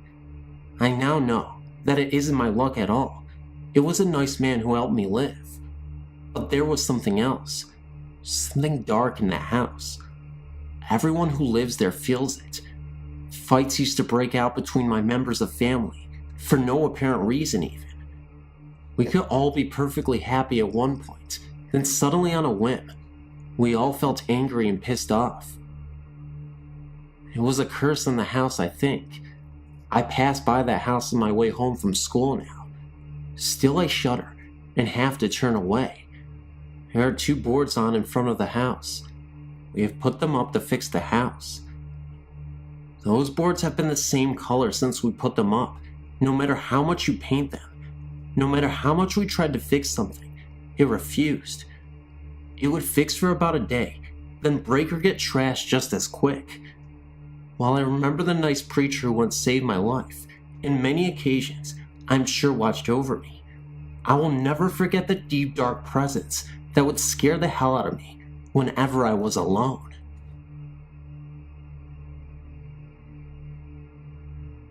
I sent in a story about a week ago. That story had to do with a friend of mine, Stephanie, and her experience at Gettysburg, Pennsylvania. This time, I want to talk about my own experiences. About 2 weeks ago, I was snooping around at a local antiques dealer when I came across a painting I just knew was mine. It was a 19th century portrait of a young woman. She's so beautiful. She's a young Caucasian woman in a lovely full gown of a pale shade. She has brown hair, which is swept up to show her features, as well as the most incredible eyes of a very deep brown. Well, I saw her and grabbed the portrait immediately. I paid $90 for it, which is a little inexpensive for a portrait as good as this one. Anyway, I took her home and put her in my room. As soon as I had brought her home, I started to feel uneasy. She was giving me the creeps. I chalked it up to my mind running away with me and tried to ignore it. When I was getting ready for bed, I decided I couldn't stand her, and seeing that I didn't want my puppy to chew her up, I put her in the guest bedroom. I felt much better as soon as she was gone, and then I went to bed. About an hour later, I started to hear things. I swear that the door to the guest room kept opening and closing, sometimes softly, like something was looking out into the hall, sometimes with great force, so that I thought the door would be torn from its hinges. I was terrified, I won't lie. I lay in my bed with the covers over my head and reassured myself that my cat, who also slept with me, wouldn't notice anything before me. That's when the footsteps started. They just seemed to pace the hall. Sometimes they would stop for a minute, but then they would start again. This went on the whole night. It has happened subsequently every night since. I still haven't moved into my bedroom. I tried to move her in here after the first night, but then while I was trying to fall asleep, I looked over and saw a silhouette of a woman on my wall. She was staring out the window. My cat refused to move. She sat next to me and hissed all night. After that, I put her back in the guest room. She's so beautiful, I don't want to return her. There's no signature on the painting, though whomever painted it had to have been very good. I've never seen a portrait as well done as my lady. I'm at a loss as what to do. I can't take this for much longer, but I'm also not too thrilled to have whoever is unhappy in my home. What can I do? And is it really the painting that is distress? My brother and parents have heard the footsteps, but they refuse to believe it's anything other than me playing a trick.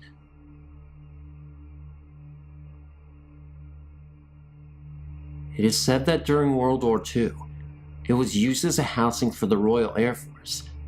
I'm talking about the former American military housing. During this time, there was a large storm surge in the North Sea, killing many residents in the complex. I never took much heed until I was stationed at Woodbridge, AB, while in the US Air Forces in Europe. I was assigned to housing in this complex, probably 2 months when weird things started happening. The first was small, but weird all the time. First, let me add that the doors are triple locked, bolted, chained, and keyed locked. Upon waking to what I thought was a cat moaning, kind of like one sounds in heat, I went downstairs to get a look and see. I did not notice anything immediately. I looked out of the kitchen door and saw nothing. It is well lighted. I turned to go towards the back door when I noticed that the cabinet doors were wide open, as well as the drawers. I shut them, then continued towards the door, looked over to my left. My stereo speakers were facing the corners in which they were placed. I then got suspicious and called for my wife to come look. We noticed that the dust surrounding the speakers were undisturbed. Not that we did not clean. The wind blows so hard off the North Sea, it constantly blows dust under the doors and around the cracks of the windows. Anyway, we laughed it off and commented that we must have had a prankster ghost. About a week or so later, I was watching TV. I still remember the show, Challenge Annika. The wind was blowing through the back door especially strong that evening, and I asked my wife if she would mind shutting the door. She was mad at me. She blurted out to tell the ghost to do it, joking as well as being sarcastic. I shouted, "Hey ghost, would you shut the door?" Amazingly, the door immediately and slowly shut. Let me remind you that these North Sea winds are strong and constant, and takes force for a man to shut. The door was old and creaked like in the old movies, but we both looked at each other and my wife, and said let's go out and eat tonight. I snatched up the keys, and we went out and ate tandoori that night. The experience seemed remarkably innocent for a while, though the small bouts of activity still startled us. It wasn't until a few days later that I got to see this prankster ghost.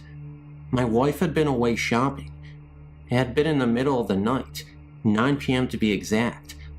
I heard the front door open and slam, and initially thought that my wife had returned home. At the time, I was sitting in the living room watching television. I asked her if she needed any help with the groceries, but there was no response. Thinking that was unusual, because again, I knew I heard the front door open and slam. I got off the couch and went to the front door. To my surprise, there was nobody there, but I felt a slight breeze of cold air touch my back. Confused, I headed back to the living room, and that's when I noticed a figure that was dressed in camouflage reclining on the couch, staring straight ahead at the television, almost as if being frozen. When I walked into the room, I had gotten a view of him from the side.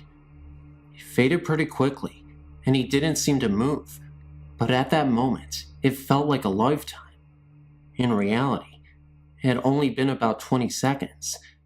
He also had his mouth open. Interestingly enough, he had the appearance of an older man. I remember feeling incredibly sick to my stomach afterwards. That was when my wife shortly returned home from her grocery shopping. Let me just say before I end this, that before these incidents, I was a true skeptic, laughing at any mention of such things.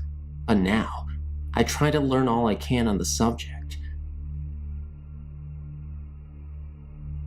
Since I was a little girl, my sisters and I had frightening experiences with ghosts.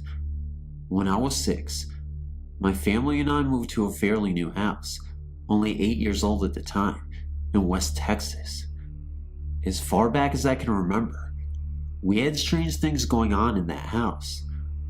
First off, at night, if you were to go through the hallway to get to my parents' room, you would always hear what sounded like a TV. You could hear voices and sometimes music. Most of the time, my parents' TV was off. If you left the room and stood in the hallway again, the sounds would be gone. Secondly, when I would try to go to sleep at night, I would always have that classic someone's watching me feeling. I always blamed it on me, being a young child. The house was a very scary place to be at night. Wherever you went, someone was watching you. Friends who have spent the night rarely stayed twice.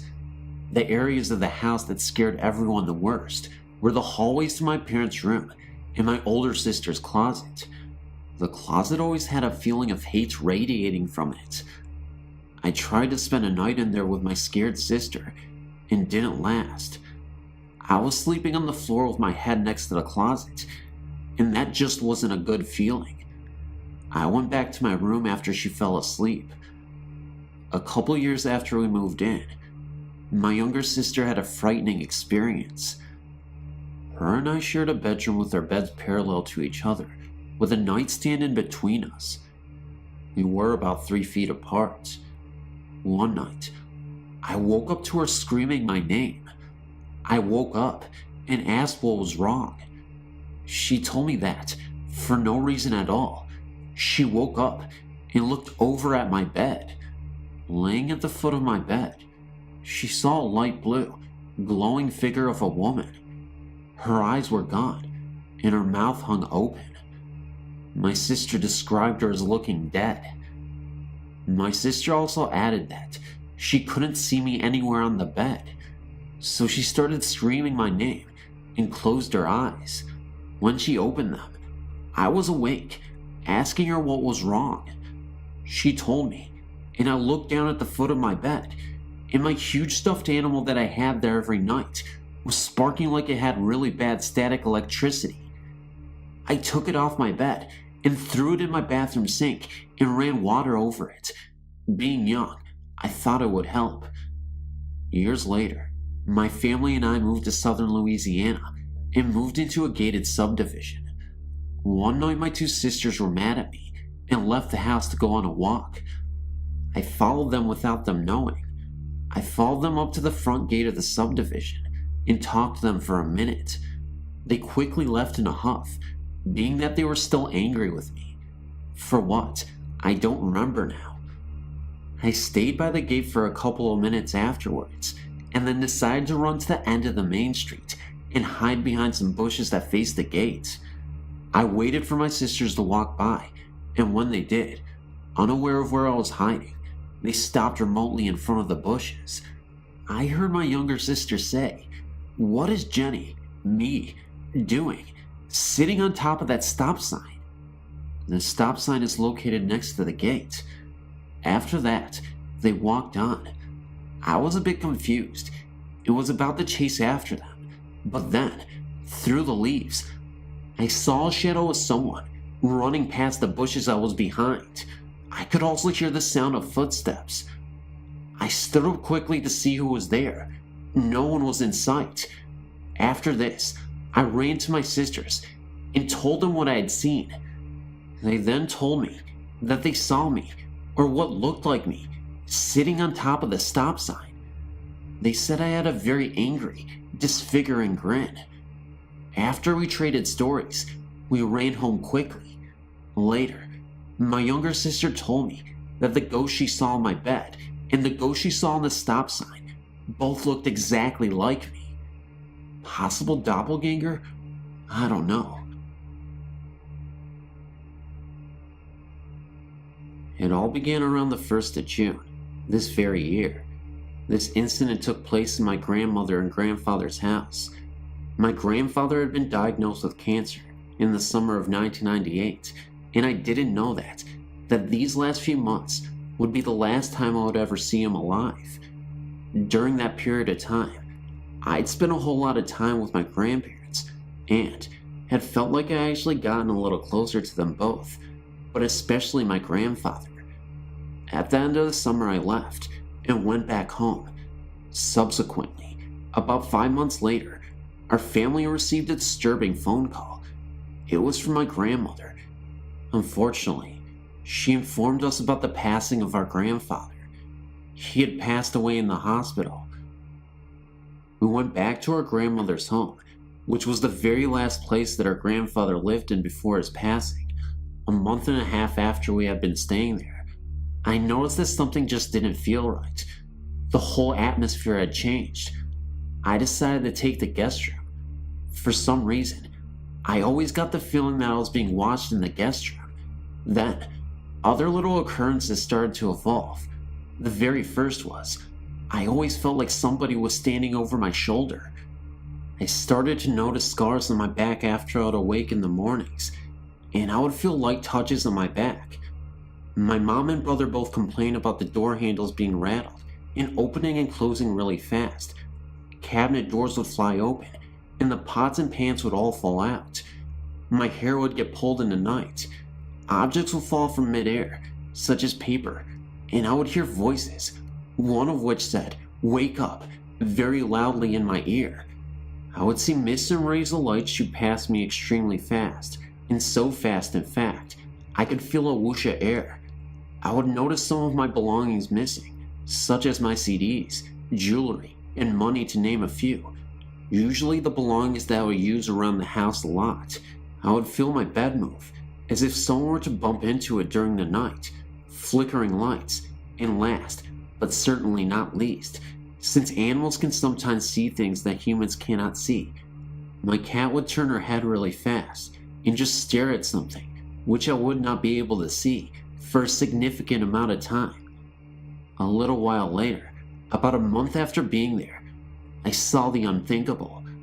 After I had sound sleep for about 7 hours or so, I woke up suddenly to a spirit at the foot of my bed, and it was my grandfather. I could not believe what I was seeing, but I will describe this to you in full detail. There was no doubt in my mind that this was actually a spirit. He was shadow-like, but his clothing was colored. He would always wave at me, and sure enough, he was waving in my direction with a smile on his face.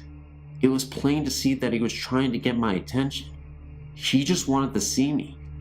I was too afraid to move a muscle, in fear that in spite of everything else, that he would approach me.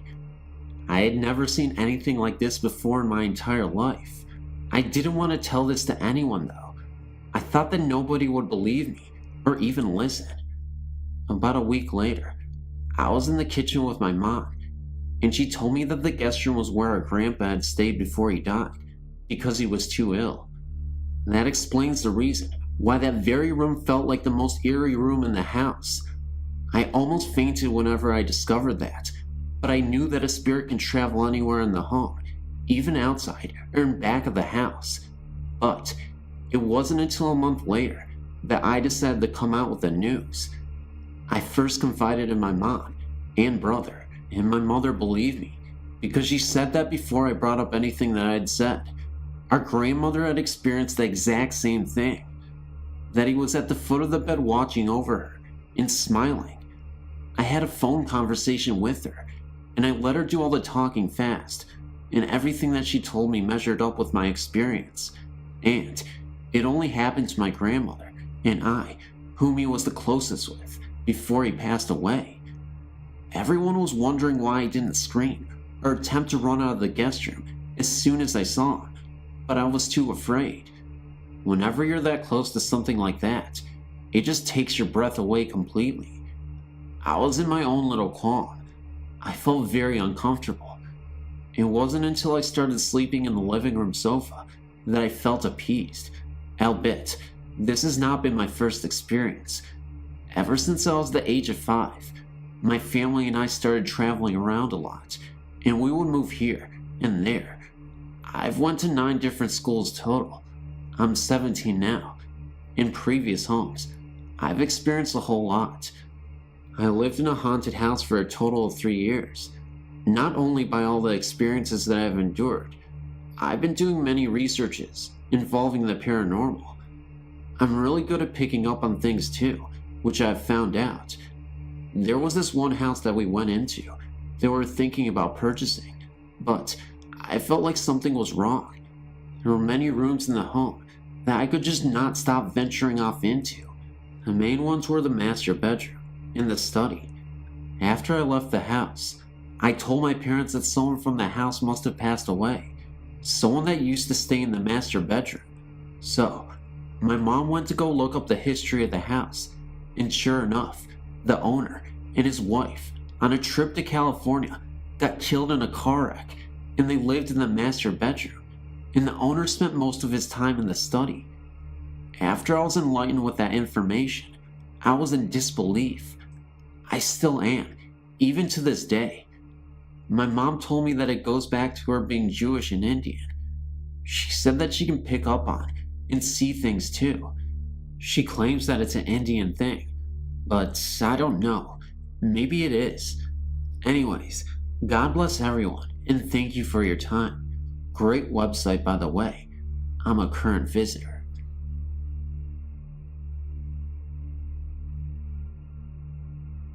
Hello. I have a lot of experiences to share. I've been told that I'm more in tune with the spiritual world, and that's why a lot of stuff happens to me.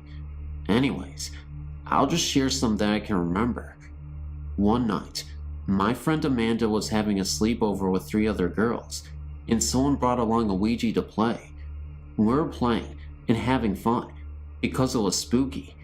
After that, we went to sleep at about 12, and we slept on a trundle that came out of the couch. We were the only ones in the house because her mom was out. Anyways, I woke up and shook everyone awake because I had a bad feeling, and I heard the closet door slamming all night. It was pitch black, so I told for my friend to turn on the light. She did, but it blew out. She tried it again, but it blew out once more. I thought bulbs can only blow out once. We were really scared, and we saw this black mass approaching us and closing in on us. We jumped up and all ran out of the house. We were really spooked and didn't go back inside for like 2 hours. One time, when I was about 7, I'd been staying at my grandparents' house for Easter vacation. I'd got up to sleep in this one room, but for some reason, I didn't like it. Well, one night, I woke up because I felt someone watching me. There's a door that leads to my room, and right next to it is a door that leads to the backyard. I sat up in bed, and right in front of the back door was this figure. It was about 6 foot, and they appeared to have armor on. I was afraid because I knew it was bad, but I wasn't able to run away because the door to get out of the room was right next to where the spirit was. I just looked at it, and it wouldn't let me go. Finally, after like 2 minutes, it faded away, and I ran out of the room and refused to sleep in there again. Another time, at my mom's house, I was home alone, and I was watching TV in the living room. I heard the bath water running, and so I ran to the bathroom to turn it off. I thought it must have been loose or something, so I tightened it. I closed the door and resumed watching TV again. It somehow turned on again, so I tightened it again. This continued on for another 4 times, and I still didn't know what it was. In my dad's house, an old lady supposedly died there. I never sleep with the light off, because I like to be able to see who and what is in my room. Anyways, I always get knocks on my door, even though it's open, and one night, I felt like someone was sitting on my chest while I was sleeping. My older sister seems to get bugged more. Someone tickles her feet, pokes the bottom of her mattress while she's sleeping, and breathes behind her when she's on the computer. In this same house, in my bedroom, I hung this picture about 6 inches across and 3 inches wide of this rapper Dr. Dre on my wall. The next day, there were scratches that had torn through the picture, although it was still on the wall. This freaked me out because I was the only one visiting my dad that weekend, and he doesn't have any pets. I put tape over it just to cheaply laminate it and see if she could or would scratch it again. The morning after that, I was surprised to find it scratched again. It freaked me out, but I left the picture there. I don't think she likes rap very much, and I think she and they take and hide things. These may not sound scary, but when they happen to you, it is. I have many more, but I can't remember anyone right now. Thanks for listening, and I'm sorry it was so long.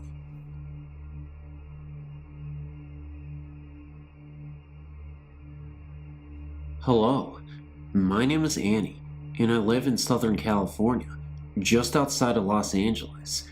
I've been reading over the stories posted here, and they sound a lot like my own story. First of all, my mom, oldest brother, and myself all have some degree of ESP, which I think makes us sensitive to paranormal activity and might even attract spirits to us. I'm sure my house has been haunted ever since I was a baby, and here's what happened. In 1979, the year before I was born, my parents and 2 older brothers moved into a brand new house. My mom said the second day in that house, she knew weird things were going on. Footsteps, voices, odd sounds, things like that. All she knew was that our house and all the others in the street were built on farmland. It seemed that strange things would happen in our house for a few days, and then would stop, but then the neighbor would complain of odd things in our house. It seemed like the ghost was going up and down the block to all the houses. I was born in 1980, and ever since I can remember, I've noticed strange things myself. I would hear heavy footsteps downstairs when everyone was asleep upstairs. Sometimes, I would hear chairs dragging across the floor, pots and pans banging, things like that. One day, when I was about 5 years old, I heard a woman's voice call my name from the 2nd-story window, although my mom was making dinner in the downstairs kitchen. My 2 older brothers would constantly ask my mom, "Who was that lady in the white nightgown that was walking in the hallway last night?" Sometime later, a child spirit came to our house also. He liked to go running up the stairs in the middle of the night and generally cause mischief, like hiding things and moving objects around. His footsteps sounded like a toddler scuffing around in a sleeper jumpsuit. My mom confronted the ghost lady one time, and all the ghost said was that "I love your baby." I only remember seeing the ghost only once, when I was 14, as a dark shadowy figure moving down the staircase. My best friend even witnessed the curtains in my room swinging back and forth rapidly when the window and door were shut tight, and I was awoken one night with my bed shaking pretty hard. In 1999, we moved to another house across town, and either the ghost followed us or there's other spirits here anyways. The first night here, I watched a book move itself from the middle of a table and fall onto the floor. Every night in my new room, just after I shut off the lights to go to bed, my bedroom door would open. I'd hear some footsteps on the carpet, my guinea pigs would squeal, and then the entity would leave my room and shut the door again. My mom has seen her many times. She's an elderly lady named Helen that often goes out the large window in the den. Sometimes I felt cold spots in the house, usually in the hallway by the bedrooms. My younger brother, sister, and myself all feel like somebody is watching us if we stay up late at night. My sister says that sometimes a light fixture on the ceiling in her room will swing back and forth by itself. Oh, and sometimes my TV, stereo, and VCR will flip on and off when nobody is around. Here's another creepy event. I have a rabbit that lives in the den, and she begs for food whenever humans walk into the room.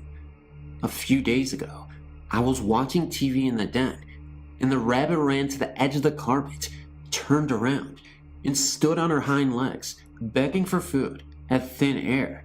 She ran into the middle of the room and did the same thing again.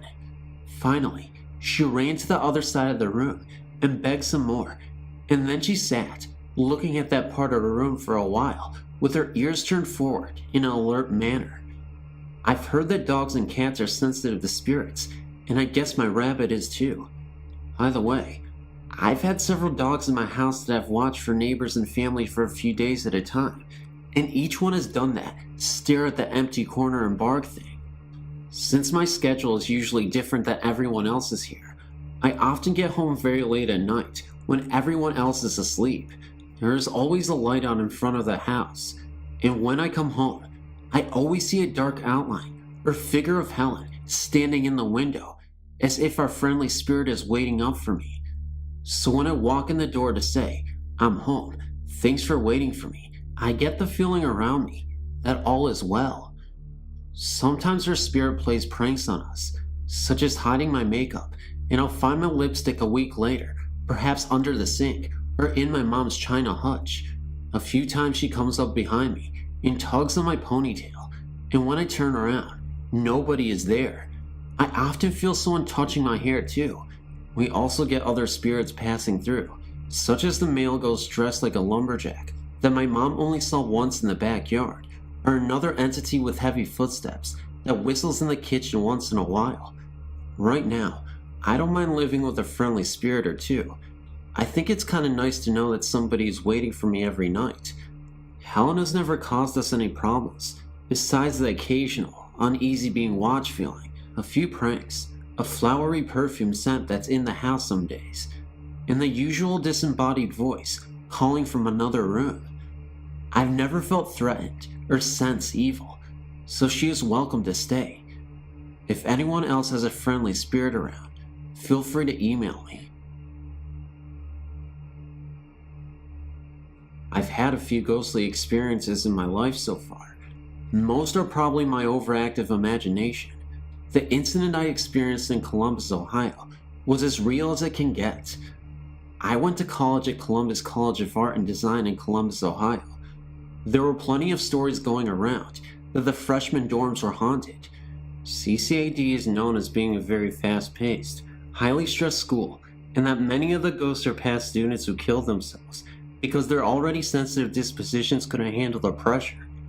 I never really gave any credence to these stories until I experienced something that I still can't explain today.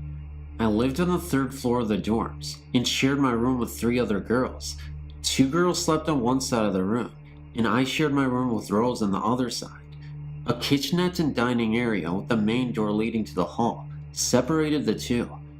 One night, I was sleeping, and my roommate Rose left to go visit her boyfriend in his room. It's co-ed dorms. I slept without incident until sometime around 9:30. I awoke to the sound of someone entering our room through the main door, coming into the bedroom, and rifling through papers and things by Rose's side of the room. Thinking that Rose had come back to get something, I said, "Hi Rose, you forget something?" but got no answer. The moving of papers continued, and I called out another greeting to Rose, and still got no response. Finally, I turned my head to look at her and ask her what her problem was. I thought she wasn't answering me on purpose, but no one was there. Plus, the shifting of papers stopped, and everything fell off of Rose's desk and onto the floor. I got up and ran out into the commons area to ask if anyone had seen someone come in or out of the room. No one had. Then I went down to Rose's boyfriend's room and asked Rose if she had come upstairs. She swore to me that she had been in her man's room ever since she had left upstairs. I really can't remember which room it was, but if you're on the 3rd floor facing the elevator, the room is the 2nd room on your right-hand side. Once you're in the room, it's the bedroom to your left. Another quick incident. Not long after that, I was taking a nap by myself in the room. Just as I was falling asleep, someone pushed me out of bed. Most people that I told this about just said I fell out of bed. However, I swear that I felt someone push me on my back, and I hit the floor a decent distance away from the side of my bed. Since then, it's been 5 years since I lived in those dorms, and I haven't had any paranormal instances since. Thanks. This happened while I was about 10 years old or so, but to this day, I can never forget it. It was summertime, and summers in India are so hot. My cousin had to come spend the holiday with me. I was wearing a short top with a pair of shorts, and I was still feeling incredibly warm. Since my bedroom was not big enough for all of my cousins, 9 of us, we spread mattresses in the living room next to the kitchen and slept there. I was not able to sleep at all. My parents have also decided to call it a night and were in their room. There was absolute silence in the house. Suddenly, almost out of nowhere, on that hot night, an ice-cold jet of air rushed past me, making me throw my blankets on, but within seconds, it was gone.